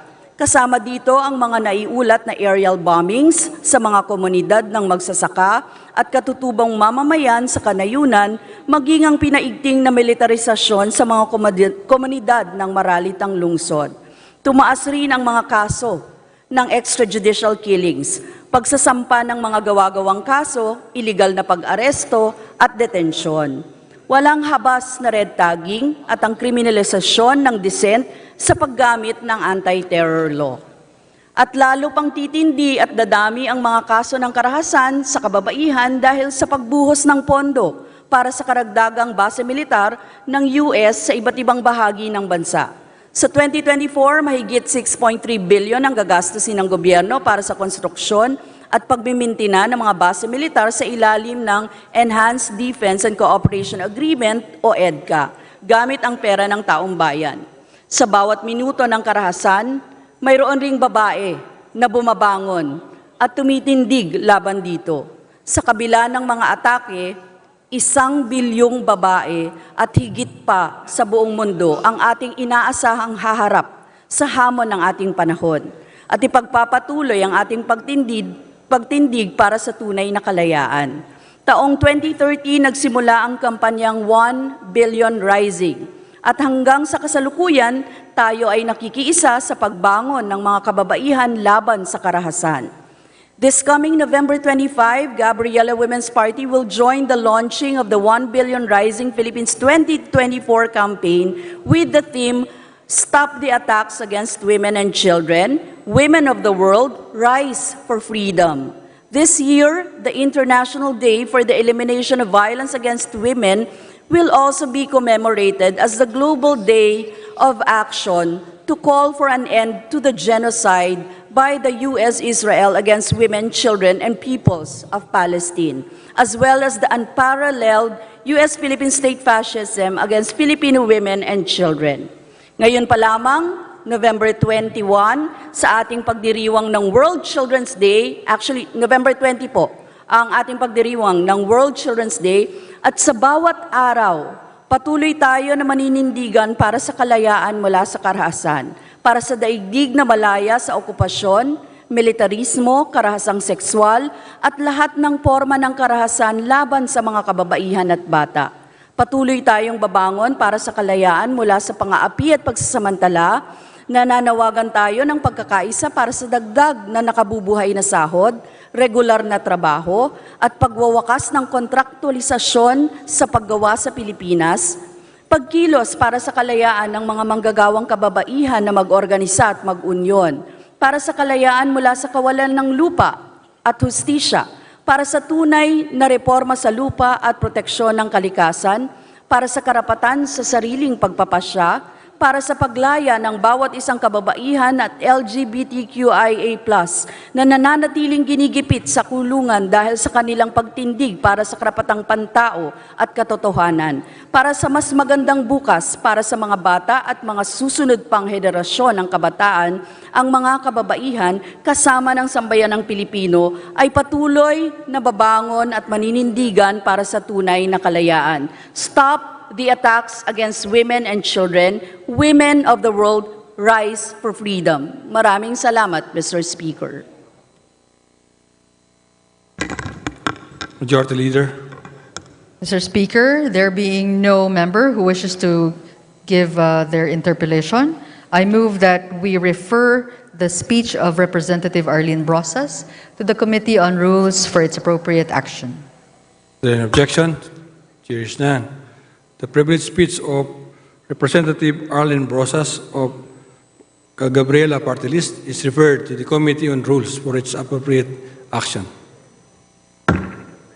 Majority Leader. Mr. Speaker, I now move that we recognize the Honorable Franz L. Castro of Party List ACT Teachers to avail of the privileged hour. The Honorable Franz Castro is recognized. Maraming salamat, Ginoong Speaker, at sa ating Majority Leader. Magandang araw, Ginoong Speaker, sa mga kapwa ko kinatawan at sa ating mga kababayan. Milyon-milyong mga tao na sa buong mundo ang nagmarcha upang kondenahin ang ginagawang genocide ng Israel, US laban sa mga Palestino sa Gaza. Hindi noong October 7, 2023 nagsimula ang sigalot sa Palestine. Mahigit na 70 taon nang pinapalaya sa sariling lupa, pinapahirapan at pinapatay ng Israel ang mga Palestino.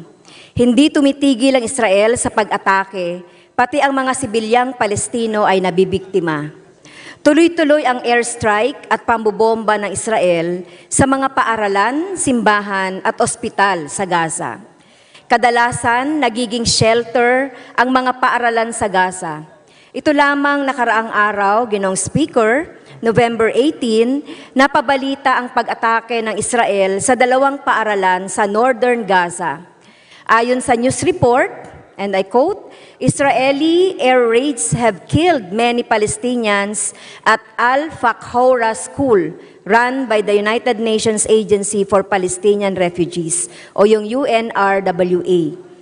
In the Jabalia refugee camp and another school in Tal Az-Zahatar, also in northern Gaza, and I quote, unquote. The attack on Al-Fakhora is believed to have been taken place in the early hours of the morning, while the attack in Tal Az-Zahatar took place later in the day.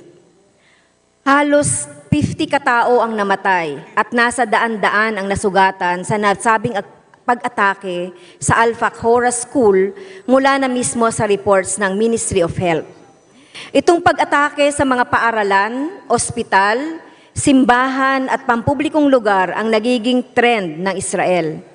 Malaki ang epekto nito dahil total destruction ito sa mga paaralan at iba pang mga establishmento na hindi mapapakinabangan ng mga mamamayan. Patuloy pa rin ang pag-evacuate at napuwersa pa ang mga mamamayang Palestino na pumunta sa UN-run schools in the vicinity of the Indonesian hospital para sa proteksyon.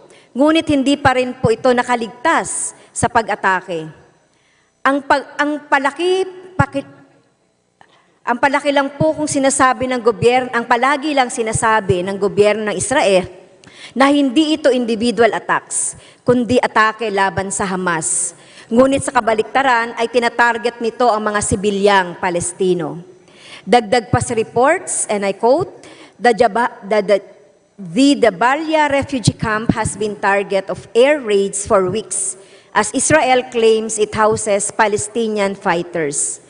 The deadly bombing campaign has been continuing despite condemnations by the UN and the regional governments, and I quote, unquote. Idadagdag pa ang pag-atake sa Al-Shifa schools in Gaza at ang pinakamalaking ospital sa Gaza, ang Al-Shifa Hospital. Kahit ang mga healthcare facilities at residential areas ay hindi ligtas sa nangyayaring pambobomba. Ayon sa World Health Organization, there are 168 attacks on healthcare in the occupied Palestine territory from October 7 to October 22, 2023. Take note, Mr. Speaker, sa loob lamang ito ng dalawang linggo, 168 attacks. There are 72 attacks in the Gaza Strip, which resulted in 491 fatalities and 370 casualties, including 16 fatalities of health workers and 30 injuries of health workers on duty. These attacks affected 34 healthcare facilities and 24 ambulances. Meanwhile, there were 96 attacks in the West Bank, which includes 17 cases of detentions of health staff and ambulances and 10 cases of militarized search of health assets. Ilan lamang po yan sa reported attacks sa mga ospital at paaralan. Hindi ito kaiba sa karanasan sa Pilipinas kung saan nagiging target ang mga paaralan. Noong 2015, kinundi na natin ang Lianga Massacre kung saan isa sa mga biktima ay si Emerito Samarca, Executive Director ng Al-Qaeda, na pinatay ng mga paramilitary sa loob ng paaralan. Pinatay din si Dionel Campos at Datu Jovilio Sinso. Lagpas 300 family ang sapilitang lumikas dahil sa insidente. Matatandaan din natin noong 2017, pinagbantaan ni dating Pangulong Duterte na bobombahin ang mga lumad schools. Naghain ng resolusyon ang kinatawang ito, 10 ng ating mga kasamahan sa Makabayan Bloc, ang Resolution 1153 noong 17th Congress, para kondinahin ito. Matatandaan din natin na sa ilalim ng administrasyon dating Pangulong Duterte ay ipinasara ang 55 na lumad schools sa Mindanao. Noong Marso 5 at 9, 2023, naghasik ng takot sa mga mamamayan sa Balbalan, Kalinga, ang indiscriminate aerial bombing and shelling sa mga komunidad, kung saan isa ay sumabog malapit sa Gawaan Elementary School. Maraming bansa na ang kumukundina sa indiscriminate bombing at nananawagan ng agarang pag-iimbestiga sa mga ginagawang target ng Israel sa mga paaralan at ospital. Ngunit nagpapatuloy pa rin ito. Kahit ang UN ay nananawagan na ng immediate humanitarian truce, protektahan ang mga sibilyan at i-uphold ang legal at humanitarian obligations sa Gaza. Ang pag-atake sa mga paaralan kung saan ito ay kinikilala bilang zone of peace ay napakabigat na rason para kagyat na manawagan ng ating gobyerno na kondinahin ang pag-atake at paglabag ng gobyerno ng Israel sa international humanitarian law, lalo na sa attacks on civilians and civilian institutions na klarong paglabag sa principle of distinction. Muli, mariin naming kinukundina ang pagbobomba sa mga eskwelahan, ospital at iba pang mga institusyon.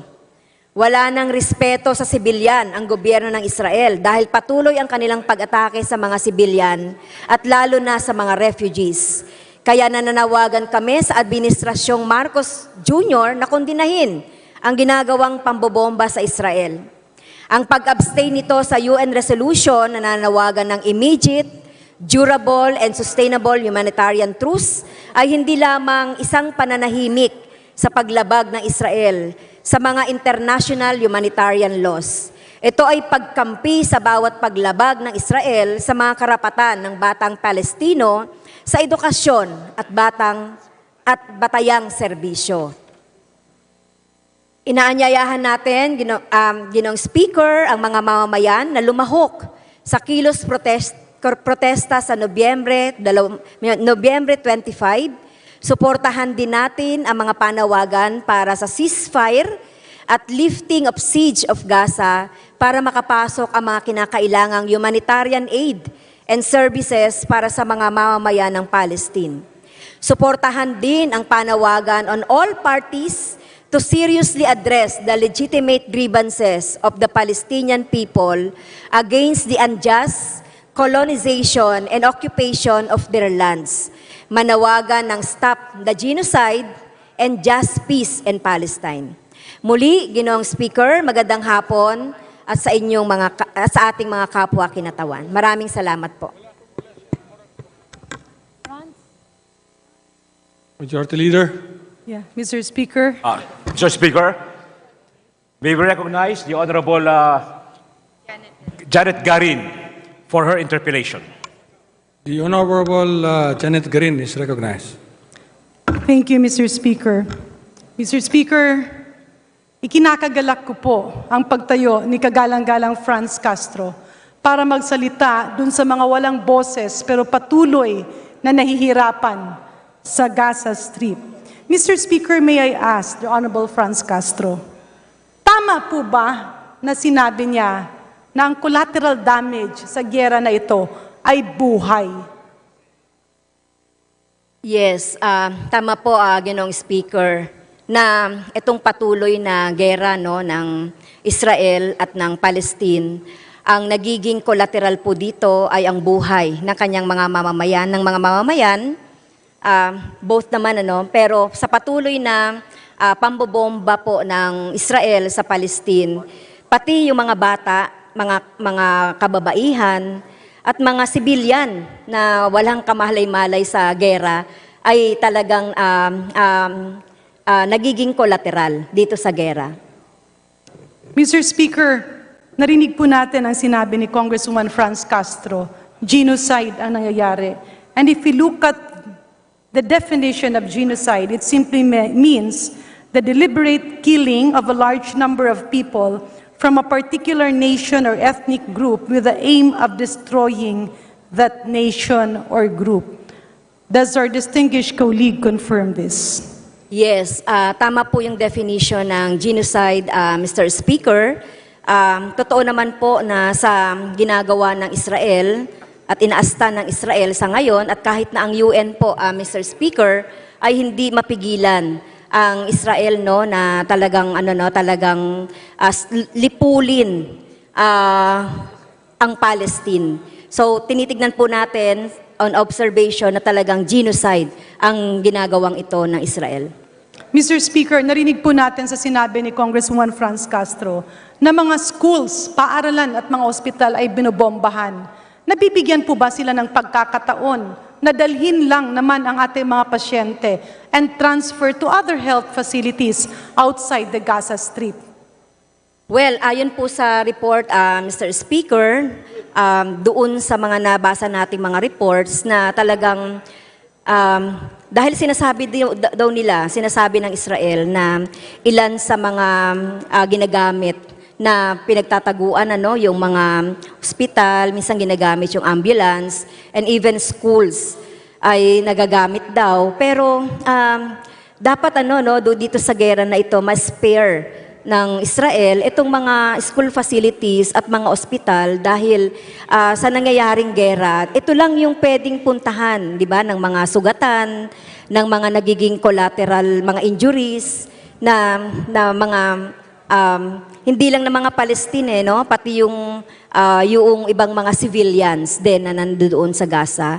At kung nabibigyan sila ng pagkakataon na makapunta man lang doon sa mga lugar na outside the Gaza Strip ay wala na po, kasi yung border po ng Gaza ay ito na po yung sa may Egypt na talagang mahigpit po yung pagpasok dito sa lugar na ito na wala po talagang mapupuntahan itong mga sugatan at syempre itong mga bata na kung gusto pumunta doon sa mga schools outside the Gaza ay hindi po nagagawa.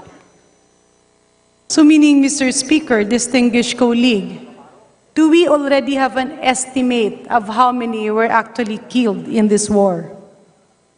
Well, wala tayong accurate na mga data. Ang mga nabasa lang po natin na mga report and data ay yung mga nabanggit na mga schools at ng mga healthcare facilities na ilang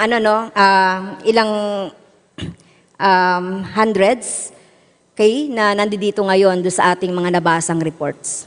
Mr. Speaker, dahil po hospital ito, natural, meron tayong mga pasyenteng either attached to the incubator, dahil premature sila, or attached to the ventilator dahil sila ay critical at hindi makasustain ang kanilang baga or lungs para makahinga. Nabibigyan po ba sila ng karapatan o ng tamang proseso para man lang mailipat at mailabas doon sa conflict area? Well, ayon po doon sa ating nabalitaan, Mr. Speaker, so sa patuloy po na pambobomba ng Israel, katulad nga naman nabanggit ko kanina, more than 100 bombings in 2 weeks ang nangyayari doon sa Palestine, na tingin natin, sa observation natin, hindi na yan magagawa ng pagkakataon na mailipat yan sa mga ibang facilities kung kailangan. Kaya talaga pong hirap ang mobilization dahil nga doon sa talagang maraming beses ng pambobomba. Mr. Speaker, distinguished colleague, kapag po merong ganitong nangyayari, makatarungan po bang sabihin, pabayaan na lang natin sila? Kasi problema nila yan. Definitely, Mr. Speaker, hindi po. Kaya po tayo sa Pilipinas, dahil sa nakikita natin mga pangyayaring yan, kaya po nananawagan tayo ng ceasefire para makapasok yung mga humanitarian aid, magkaroon ng humanitarian truce, at syempre, para magkaroon din ng pagkakataon na katulad nito, yung mga schools, yung mga hospitals, mga pasyente, mga bata ay malipat sa mga ligtas na mga lugar. Kasi kung kung nagpapatuloy ang pangbobomba, ay medyo mahirap na mangyari. Kaya po hindi po pwede, Mr. Speaker, distinguished interpellator, na tayo ay nanonood lamang, na pinanonood na lamang natin itong gera na ito. Dapat po ay erase natin ang ating boses, magprotesta tayo dito sa nagaganap na gera at patuloy na pambobomba at simingli genocide, at makapasok po yung mga tulong na galing sa United Nations at iba pang mga mga organizations na nais na tumulong humanitarian. Mr. Speaker, distinguished colleagues, may kasabihan pong, you can choose your friends, but you cannot choose your relatives. Sa puntong ito, kasalanan ba ng mga bata na ipinanganak sila sa Gaza? Well, definitely po, Mr. Speaker, hindi ito kasalanan ng mga bata na ipinanganak sila sa Gaza or pinanganak sila as Palestine. So, bawat tao po, regardless of whatever circumstances na nakapaloob sa kanila, race man yan, religion, or whatever, ay may karapatan po na mabuhay. Mr. Speaker, will our distinguished colleague be aware how long has the Gaza Strip been in existence?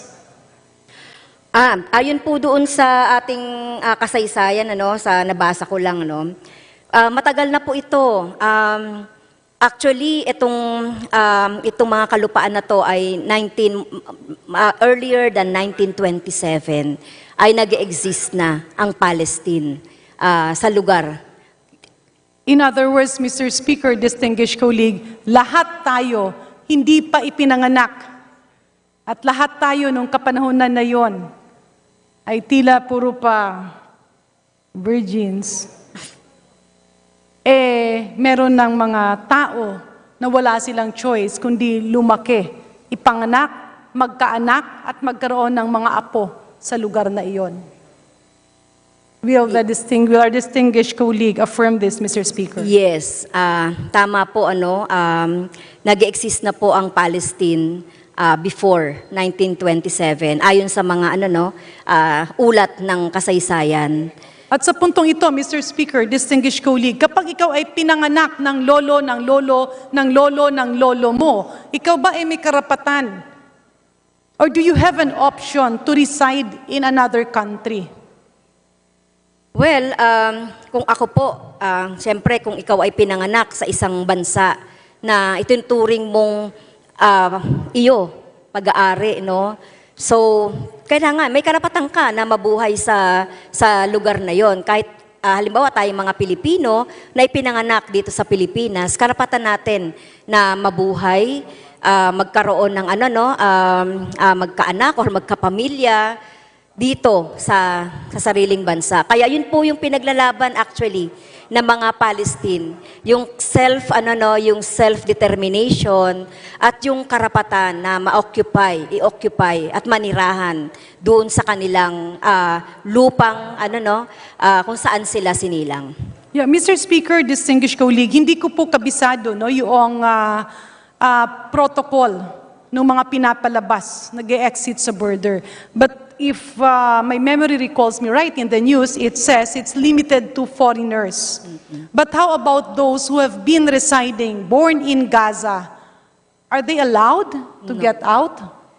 Well, ayon po dun sa napag-alaman natin, Mr. Speaker, kahit na po nung yung nag-meeting po tayo sa DFA noon, nagbigay ng briefing ang DFA, and even po yung mga civilian na Palestino na wala naman pong kinalaman or hindi naman sila mga combatants, ay ayaw palabasin ng Gaza Strip o dun sa border ng Gaza at saka ng Egypt. So yun po yung nakakalungkot, Mr. Speaker, parang kapag ikaw ay Palestino, whether bata ka or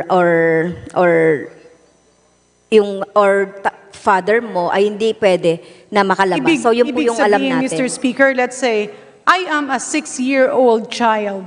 I was born in Gaza, grew up in Gaza, lived in Gaza, nangyari ang gyera. Will you consider me harmful simply because I was born in Gaza? Or will you give me that prerogative to cross and possibly seek another family? Live a normal life, of course. Pagkatapos mong pagdaanan yung tinatawag natin na mental and psychological debriefing after experiencing war. Kung ako po ay 6 na taon, o sabihin na natin 7 taon, will I be considered harmful so as to plan a counterattack if I will be given that option or that opportunity to cross the border and live in another country? Yes, isang bata ay hindi naman natin sila mako-consider na dangerous at may threat, 'di ba, ang mga kabataan. Kaya dapat siguro ako sa palagay ko dapat ay spare itong mga kabataan, itong mga bata sa ganitong mga consequences ng gera at payagan sila na makakross doon sa border at makapamuhay.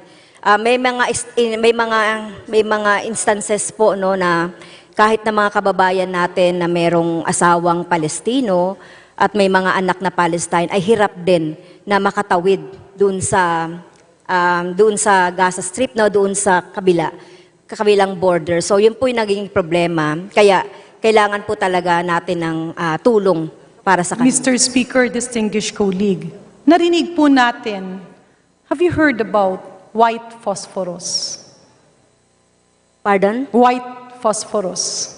White phosphorus. Parang hindi ako... Nagkaroon po kasi ng mga aligasyon at tila nakita ng ibang mga medical practitioners at sabihin mo na ako bilang isang doktor, magdududa ka rin na kasama doon sa mga bomba na ginamit ay ang component na white phosphorus. And for the information of our distinguished colleagues, Mr. Speaker, yung white phosphorus po ay kayang tunawin ang isang metal. Kaya niyang tunawin yung microphone na ito. Kaya kung napunta yon sa balat ng tao, minsan akala mo, superficial lang, pero sa ilalim, malalim po ang sugat na kaya niyang gawin. Mabilis siyang makabulag, mabilis siyang makakos ng respiratory distress, mabilis siyang makamatay. And I was not there, I am not there, but the doctors who are there can actually see with their own clinical eye the impact of white phosphorus. Sa pananaw po pa, Mr. Speaker, ng ating kasamahan, ito ba ay makatarungan? So ito po ay doon po sa description ng ating kasamahan, Congresswoman Garin, Mr. Speaker, dito sa white phosphorus na ito ay dangerous and fatal. So hindi ito makatarungan na ginagamit sa gera. Dahil indiscriminate din ito kapag ito ay pinasabog or inapunta sa human body. So kung ito po yung magiging epekto ay talagang delikado po ito, lalong-lalo na dun sa ating mga bata. Okay? At kinukundina natin yung paggamit ng mga ganitong mga weapon of mass destruction. Kasi I consider din, Mr. Speaker, this is a weapon of mass destruction. Kasi ayon sa description ng ating kagalang-galang na Congresswoman Garin, ay kung ito ay ganito ang mangyayari, ay talagang talagang malilipol, di ba, ang mga tao kung gagamitin ito. Yeah, Mr. Speaker, distinguished colleague, ang white phosphorus kasi, hindi lang po burns ang kaya niyang gawin. Superficially and even deep, it can cause burns, pero ang isang malaki niyang epekto are actually metabolic impact or metabolic disorders. Ibig sabihin, yung balanse ng katawan mo sa loob ay gagalawin niya para yung tao ay magkaroon ng either heart failure or liver failure or renal failure. In other words, the intention to kill is there. So, Mr. Speaker, distinguished colleague, kapag may pangyayaring ganito, makatarungan po bang tumahimik lamang? So hindi po makatarungan na manahimik lamang tayo.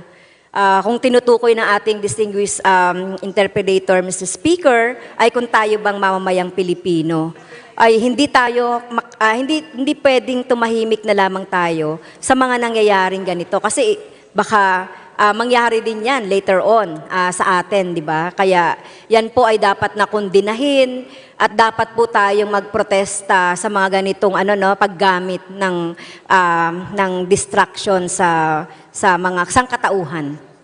Yeah, Mr. Speaker, distinguished colleague, I would like to congratulate Congresswoman Franz Castro. We might disagree on many matters, but when it comes to saving lives, especially children, I salute her advocacy and her perseverance in calling for such. Maraming salamat po, Mr. Speaker, at maraming salamat sa ating kagalang-galang na kasamahan.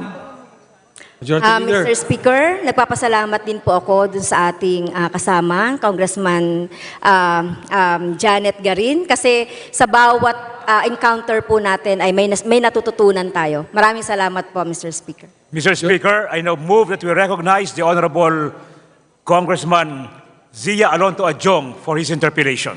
The Honorable Zia Alonto Adjong is recognized. Thank you, Mr. Speaker, Majority Leader. I have a very few simple questions. Will the good sponsor accommodate this representation? My pleasure, Mr. Speaker. Thank you, Mr. Speaker. Gusto ko lang pong malaman sa ating kagalang-galang na sponsor, ilan ho ba, ito po ang conflict na ito na nakikita natin ay nagsimula noong October 7.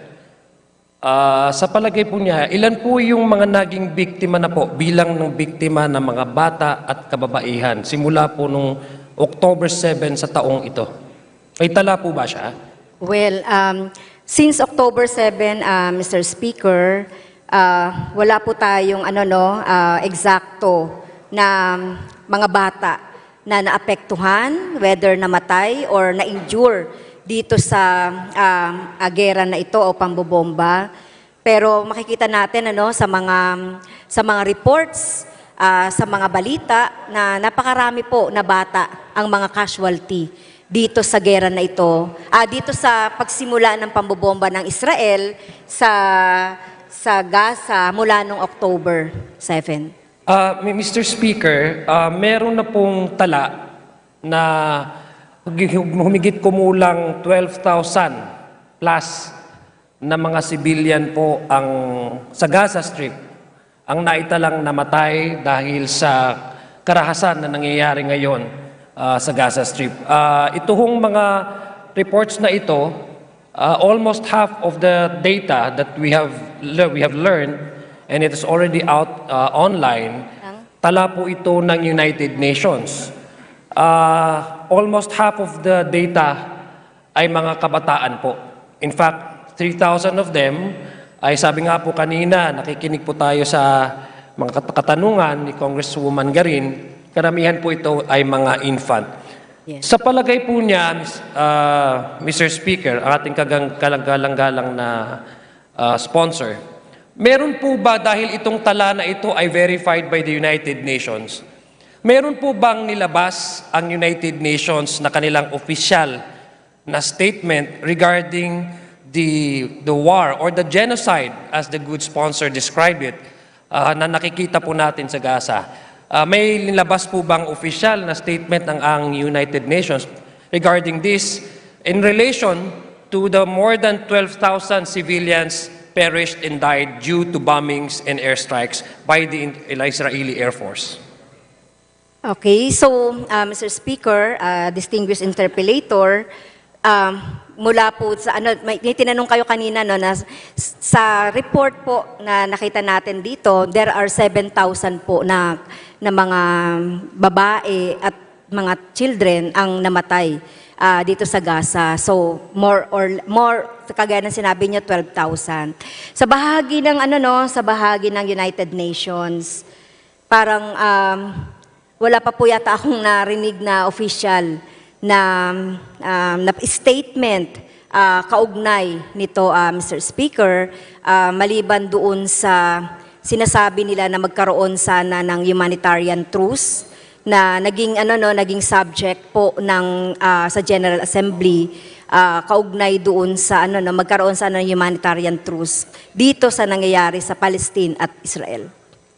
Mr. Speaker, over the past 40 days, Israeli airstrikes have killed more than 5,000 children in Gaza, with an additional 1,800 children missing under the rubble of destroyed buildings. Saka sa mga panahon ito, meron pa po silang nire-rescue na mga na-trap doon sa mga rubbles ng mga nasirang gusali, na karamihan po ay mga kabataan, amounting to 1,800 children.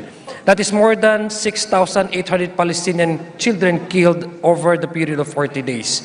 And it amounts, Mr. Speaker, to 170 children killed each day. Bawat araw po, ang estimate ng ating United Nations ay 170 na children ang namamatay. I ask this, Mr. Speaker, to our good sponsor dahil lumabas po kamakailan ng ang United Nations describing the hostilities that is happening in Gaza as the graveyard of children. Iya po ay nilabas ng United Nations describing the situation, the dire situation now happening in Gaza. Dahil ang karamihan po sa mga biktima ay yung mga inosenteng sibilyan, lalong-lalo na po yung mga kabataan na ngayon, sabi nga kanina, ang naging kasalanan lang ay pinanganak sila sa Gaza Strip at ang kanilang mga magulang ay mga Palestino. Sa aking panghuling katanungan lang po, para ma-expound po natin itong discussion na ito, itong nangyayaring giyera or hostility sa Gaza, guys ko lang pong tanungin, aking panghuling tanong sa ating kagalang-galang na sponsor, meron po bang humanitarian aid sa ngayon, despite po yung clamor and yung effort that we have seen and we are seeing from countries all over the world, yung paglalabi po nila at to add pressure, the international pressure, para mabuksan po yung Rafah border nila sa Egypt. Meron po bang naipasok o nakapasok na po na humanitarian aid mula sa mga international countries. I believe Japan is one of the as a country in the Pacific who have already gestured to the international community that they will be providing assistance. I think it's $6 billion or dollars. Nakapasok ho ba itong mga humanitarian aid and assistance sa Gaza simula pong nagkagyera? Particular po doon sa mga sinasabi po ng ating kagalang-galang na sponsor na mga para sa kababaihan at sa mga kabataan na naipit sa gyerang ito? Well, sa ngayon po, thank you po dun sa information na nabasa ko din talaga. Nabasa ko rin yung statement ng UN na yung shocking na sinabi nila na graveyard ng children ngayon ang Gaza. So based dun sa kanilang assessment.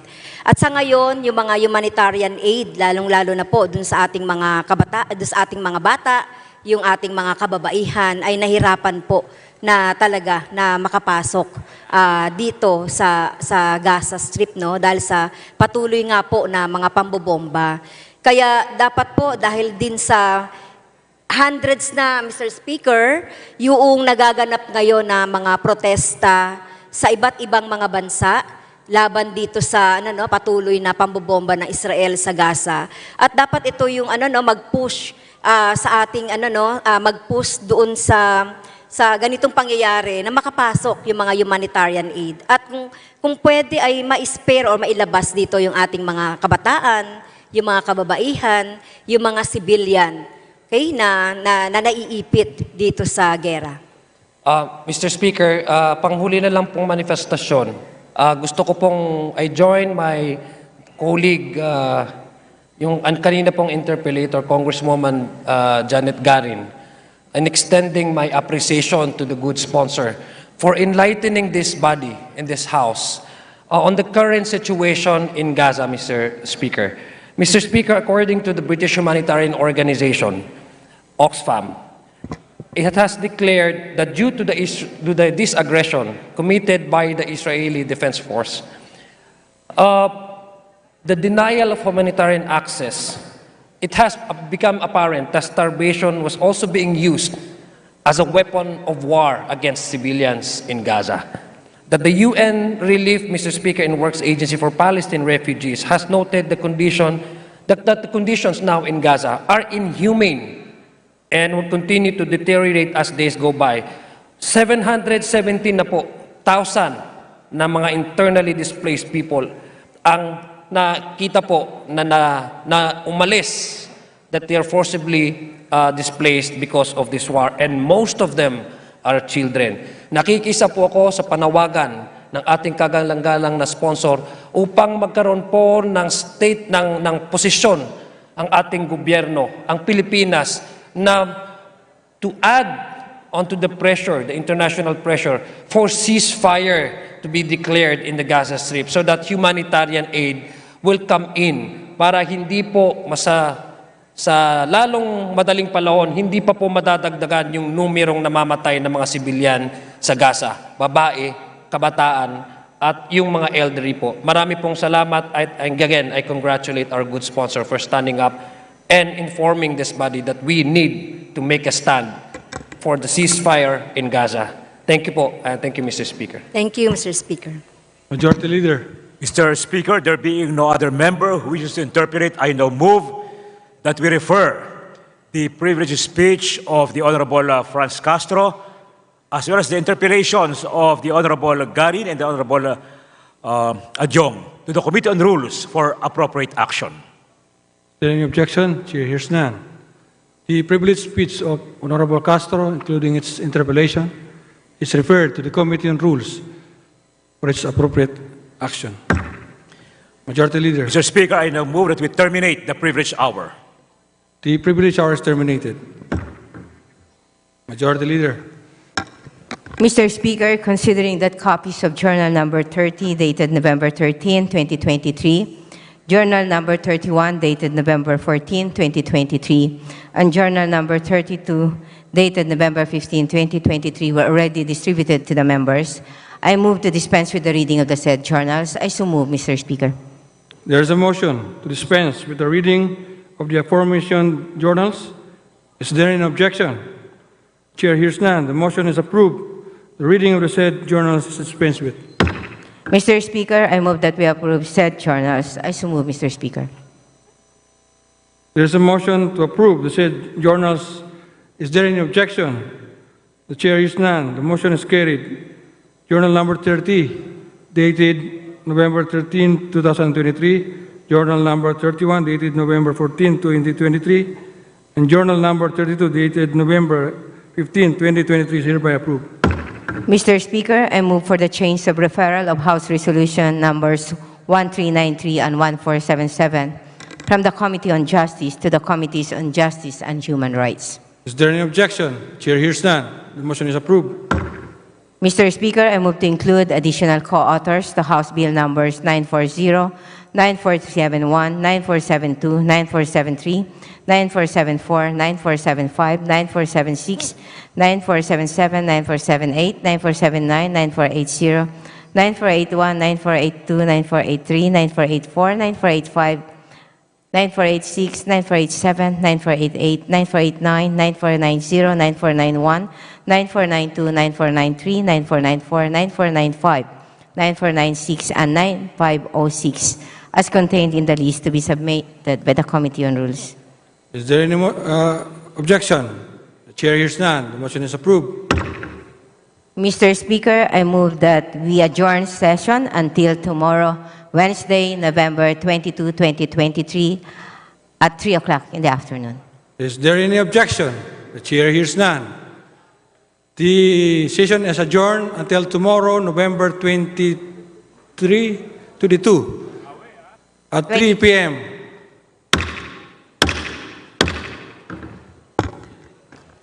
Malakas pag-adjourn, no?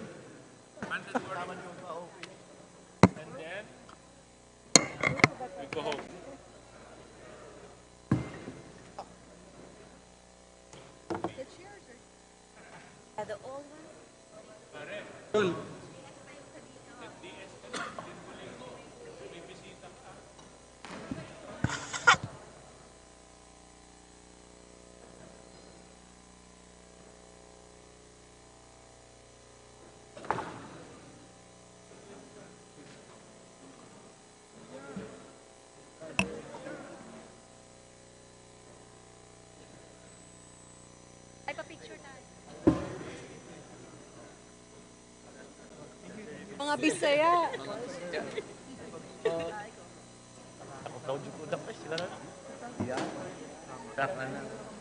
Yeah, it's okay, no problem.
The session is called to order. Please rise for the singing of the Philippine National Anthem.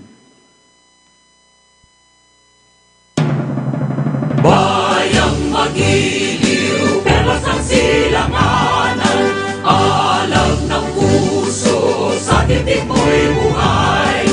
Lupang hinirang, duyan ka ng magiting, sa manlulupit, di ka pasisingil, sa dagat at bundok, sa simoy at sa langit ng paghaw, may nilang ang tula at awit sa paglayang nilamahal.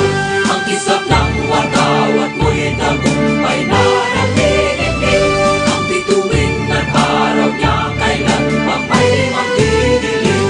Lupa ng araw ng waraming pagsinta, buhay ay langit sa atin mo. Aming ligaya na pag may mga ating at mamatay ng dahil sa'yo. Please remain standing for the invocation to be delivered by the Honorable Ana Victoria Veloso, Tuazon, representative of the 3rd District of Leyte. Let us humble ourselves in prayer and supplication.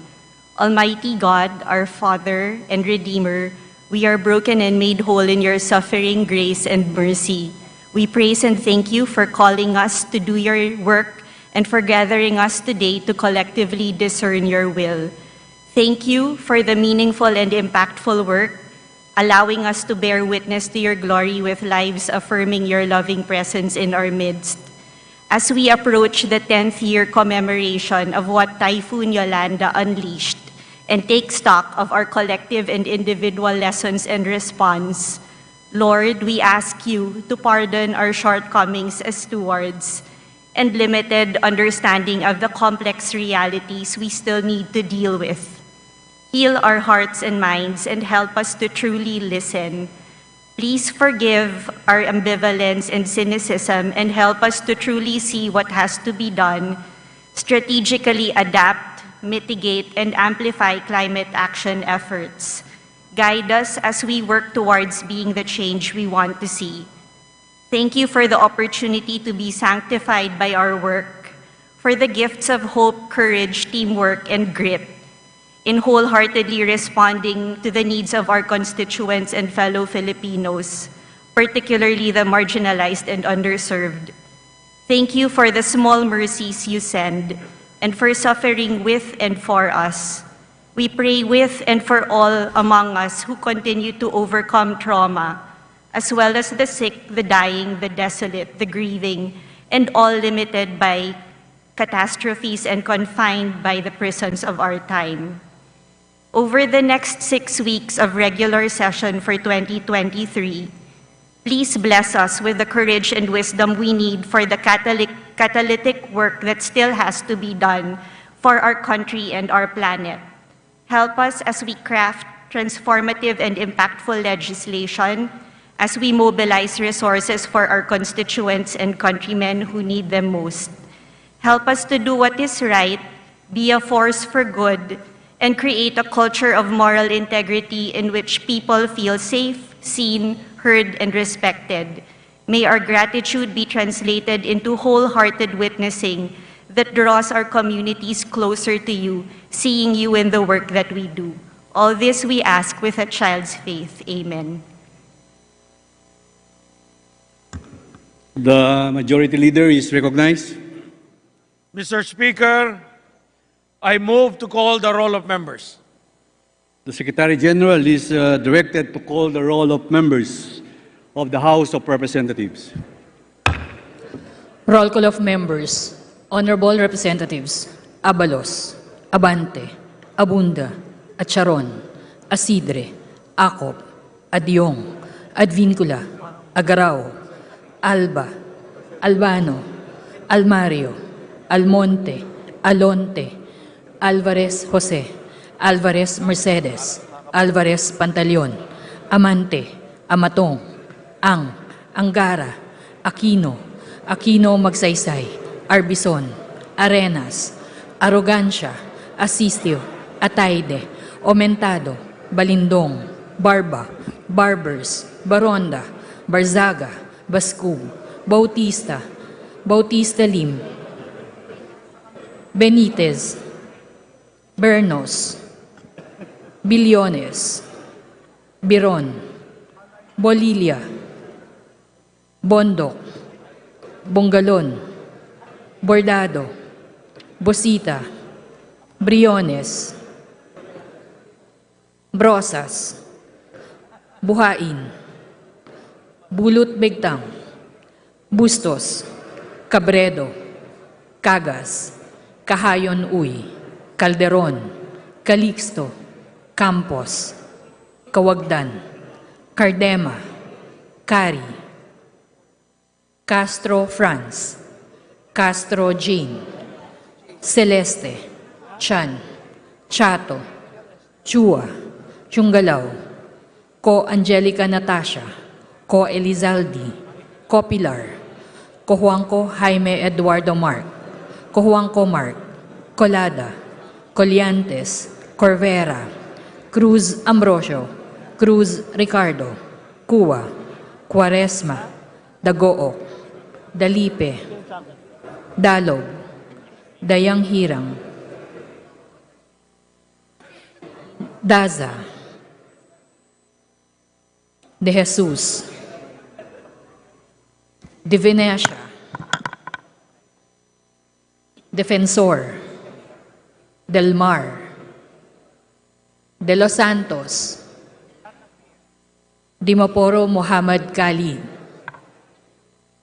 Dimaporo City Amina, Dionisio, Domingo, Duavit, Duhali, Duterte, D. Faustino Ino, D. Faustino Michael Carlos, D. Ian Paul, Ecleo, Emano, Enverga, Escudero, Espares,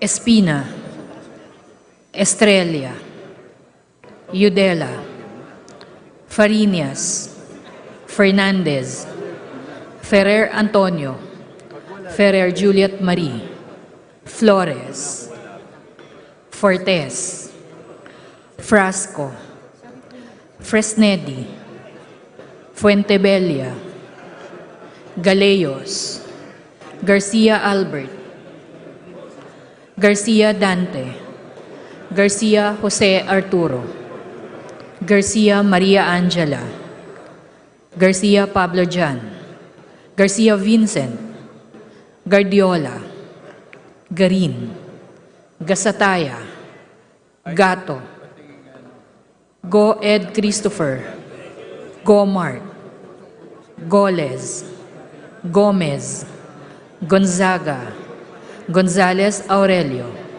Gonzales Neptali, Gonzales Sandro, Goriseta, Guico, Gintu, Gulias, Gutierrez, Haresco, Hataman, Hernandez, Herrera, Horibata, Javier, Ko Olga Ara, Ko Ricardo, Ko Wilton, Konghun, Labad-labad, Lakson, Lakson Noel, Lagman, Lagon Daphne, Lagon Sani,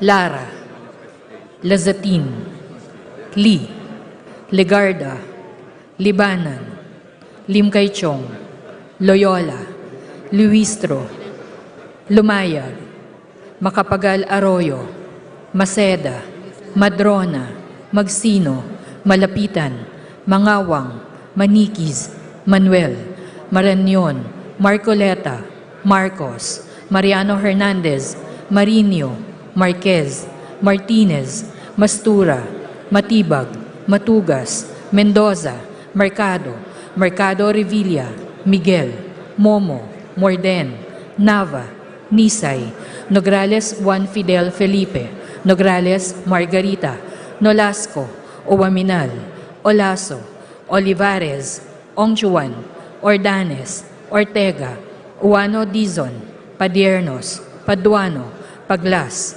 Palma, Panaligan, Pancho, Panotes, Pascual, Peña, Pimentel, Plaza, Pleito, Primicia Sagabas, Pumarem, Puno, Kimbo, Rama, Recto, Regencia, Remulia, Revilla Brian, Revilla Ramon Jolo, Reyes, Rilio, Rivera, Robes, Rodriguez Eulogio, Rodriguez Rufus, Roman, Romero, Romualdez Ferdinand Martin, Romualdez Yeda Marie, Romualdo, Romulo, Roque, Sakdalan, Sagarbaria, Sakaluran, Salceda, Sali, Salimbangon, Salo, Salvame, Santos, Saulug, Silverio, Singson Richel, Singson Ronald, Singson Mihan, Solon, Suwan, Suansing Horacio, Suansing Micaela Angela, Suarez, Talyado, Tamayo, Tambunting, Tan Joseph, Tan Keith Micah, Tan Reynolds Michael, Tan Samir, Tan Stephen James, Tan Tambut, Tan Chay, Tan Huatco, Tariela, Teodoro, Teves, Tiangco, Tieng, Tolentino, Tulfo Irwin, Tulfo Jocelyn, Tulfo Ralph Wendell, Tupas, Tutor, T, Umali, Unabia, Ungab, Valeriano, Valmayor, Vargas, Vargas Alfonso, Velasco, Veloso Tuazon, Vergara, Verzosa, Villa, Villafuerte Luis Raymond, Villafuerte Miguel Luis, Villanueva, Villar, Villaraza Juarez, Villarica, Villago, Yamsuan, Yap Christiantel, Yap Christopherson, Yap Edvic, Yap Eric, Yu Divina Grace, Yu Jazel Victoria, Yulo, Zamora Amparo Maria, Zamora Maria Carmen, Zamora Isabel Maria, Zubiri. Marami, no? Pero pa-check ko. Dali lang, paano muna natin, sir?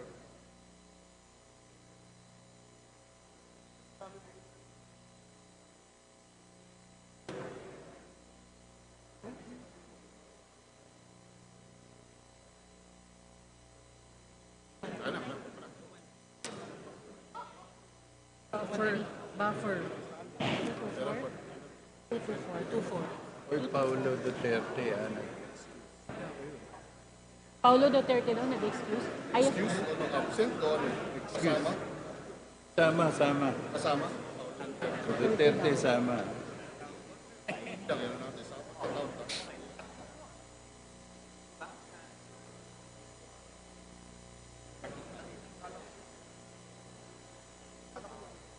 Tapos yung mag-announce. Yan, ipapa-excuse daw sa kanya. Nagpa-excuse sa akin. Okay na. Tama nyo. 225. Announce mo na. 5.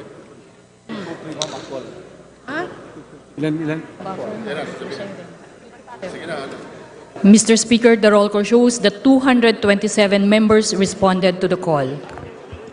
With 227 members responding to the call, the chair declares the presence of a quorum. Session suspended.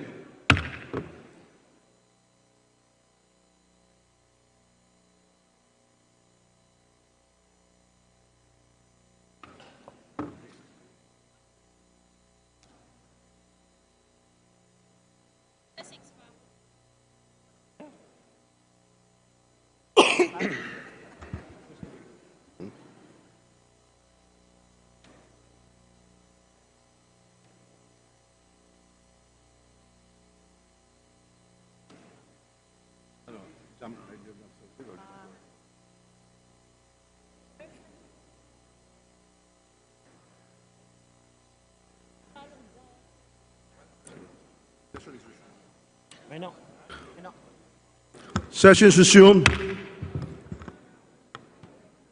Mr. Majority Leader, I would like to address the body.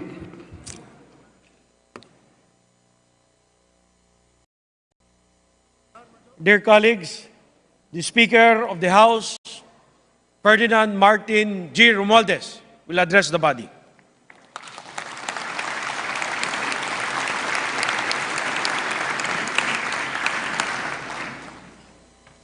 My esteemed colleagues of the House of Representatives, ladies and gentlemen, we open today's session with a speech to be delivered by the Speaker, myself, during this session, November 6. So my esteemed colleagues in the House, we open today's session with excitement and anticipation for another period of robust deliberations that highlight the process of democratic legislation. We are back on track with our parliamentary duties, and as I recommended during my closing remarks before the adjournment 5 weeks ago, we return with revitalized and full of creative, innovative energies as we again face the rigors of creating laws. I am filled with emotions, primarily of pride and confidence, for the list of achievements we have delivered in the name of progress, stability, and equality. These achievements include the approval of all 20 LEDAC priority measures 3 months ahead of schedule, the passage on third and final reading of the 2024 General Appropriations Bill in a timely and transparent manner, and the approval of 10 of the 17 measures identified by President Ferdinand R. Marcos Jr. in his State of the Nation address in July. All these are truly commendable for the institution where passions and power struggles permeate the complicated process of lawmaking. Our efforts did not go unrecognized, as evidenced by the fact that according to the latest surveys by reputable polling groups, we received the highest performance rating of the third quarter of 2023. That's all about you, the House.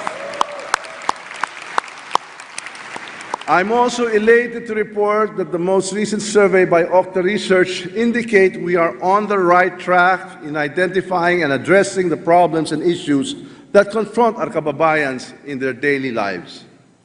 I share this honor with you, my dear colleagues, for even under the lofty demands placed upon us, we succeeded in fulfilling our legislative responsibilities in a noble, rules-governed, and quality-oriented manner. Kung hindi dahil sa sipag at suporta ninyong lahat, hindi natin may babalik ang tiwala ng mamayan sa Kongreso. Ang mataas na pagkilala ng publiko sa inyong speaker at sa ating kapulungan ay bunga sa ating pagkakaisa at sama-samang pakikilos. Ito rin ay pagkilala na tama ang ating ginagawa sa institusyon nito. Mahirap mang gawin ang ilang desisyon na ating hinaharap na patunayan natin na nasa tamang panig tayo sa kasaysayan. I would also like to express and reiterate our unwavering commitment to conduct our proceedings openly, that is, with transparency. And as your humble leader and servant, I am fully aware of the magnitude of dedication that each member presents to our nation and the Filipino people. Hence, I am prepared to stand before anyone and vehemently defend our actions and decisions, even in the face of issues that threaten our institution's integrity.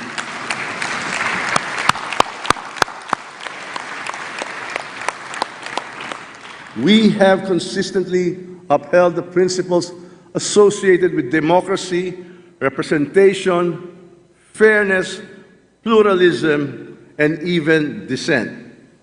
As you are well aware of that, despite all the hard work we have done to accomplish the goals we have set, certain sectors or individuals with misplaced priorities choose to malign and tarnish the positive image of this very institution we labored hard to achieve.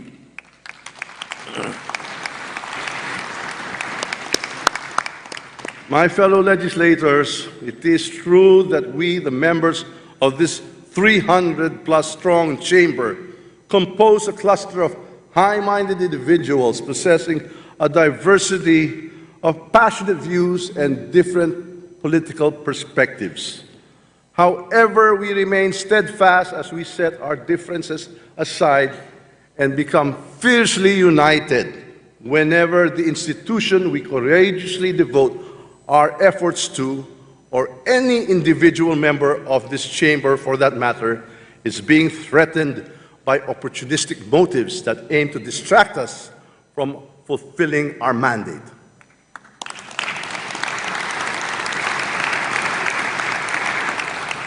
Nagkakaiba man tayo ng pananaw at paniniwala, nakakaisa tayo tumindig kung inaatake ang ating institusyon. Hindi rin natin papayagan ang sinuman na pigilan tayo sa pagkampanan ng ating mandato sa ating mga kababayan. As a major part of this mandate is open to provide honest and credible public service, one aspect of which is exercising the power of the purse, a constitutional obligation that entails careful and judicious examination of the National Expenditure Program. That being said, the House of Representatives during the budget deliberations a few months ago did not miss a beat in dissecting and scrutinizing and deliberating every figure and item in the 2024 budget proposal. And we have an alert minority to thank for their doing their share of the spade work in digging into the finer details of the budget.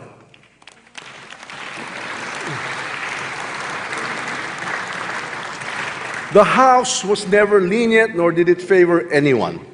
The entire process was dedicated to uplifting the lives of our fellow citizens and staying true to the fundamental principles of the system of checks and balances in the government. Wala pong personalan dito, trabaho lang.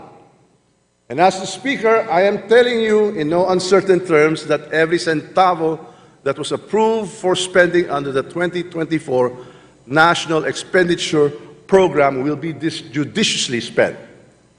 Let not our hard work be undermined by a dissatisfied few whose only intentions to sow divisiveness, and instead let our output speak for our loyalty to our country, the Constitution, and the entire Filipino.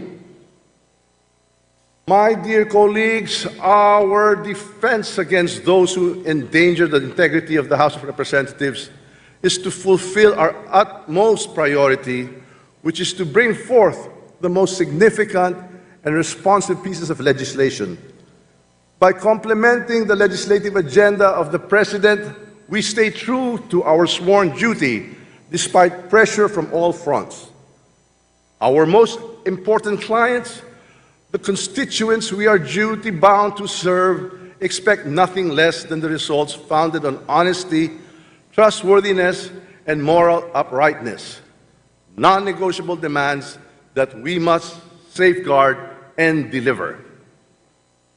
Esteemed members of this chamber, since the moment I was elected as Speaker, it has always been this leadership's rallying point to pursue unity and ensure a fair and equitable distribution of government resources for the development of our regions, regardless of political affiliations. I emphasized then that politics of division has no place in this chamber.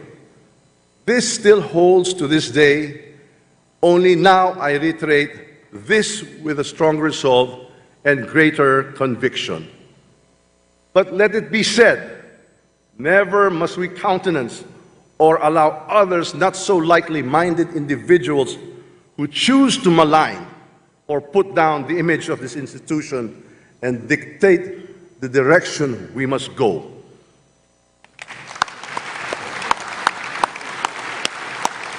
I urge everyone to really rally behind our true moral compass, the will of the Filipino people.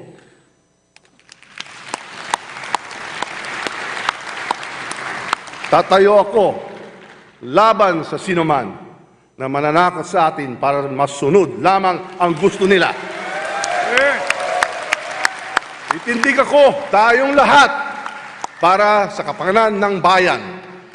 Let us focus on the task at hand. When our goals are aligned, we could be an excellent force propelling our country into unbridled progress. Let us ensure that our actions will promote development in all spheres of both the government and society. I have faith in each and every one of you, and together we will deliver. Maraming salamat sa inyong lahat.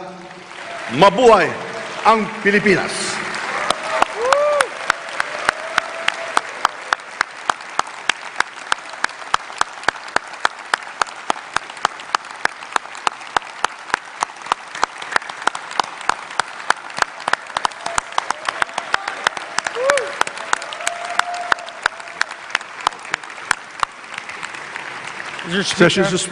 Majority Leader. Mr. Speaker, I move to suspend session for a few minutes. Session suspended.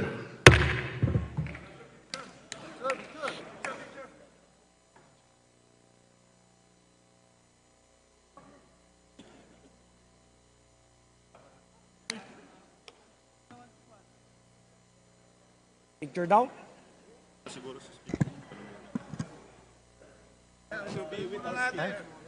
Fight, everybody.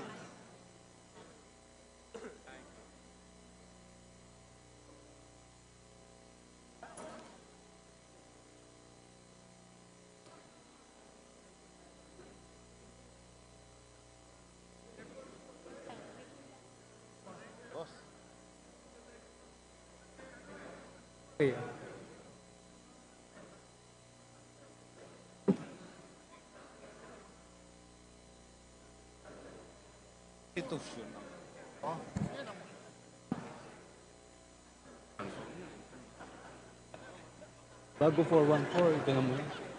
Ako, reference, ano?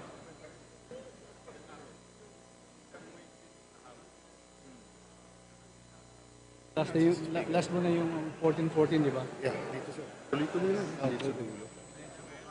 Okay. Galit na galit.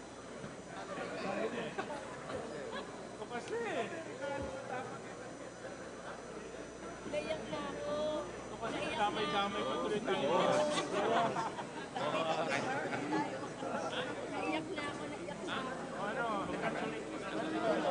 Welcome to the majority. Ito, 200, 277 parang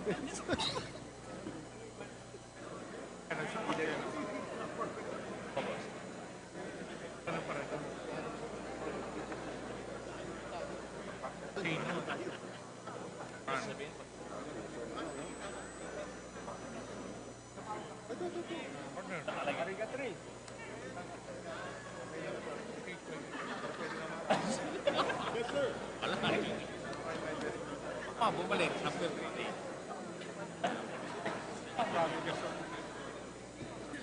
Gani.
Para makita mo.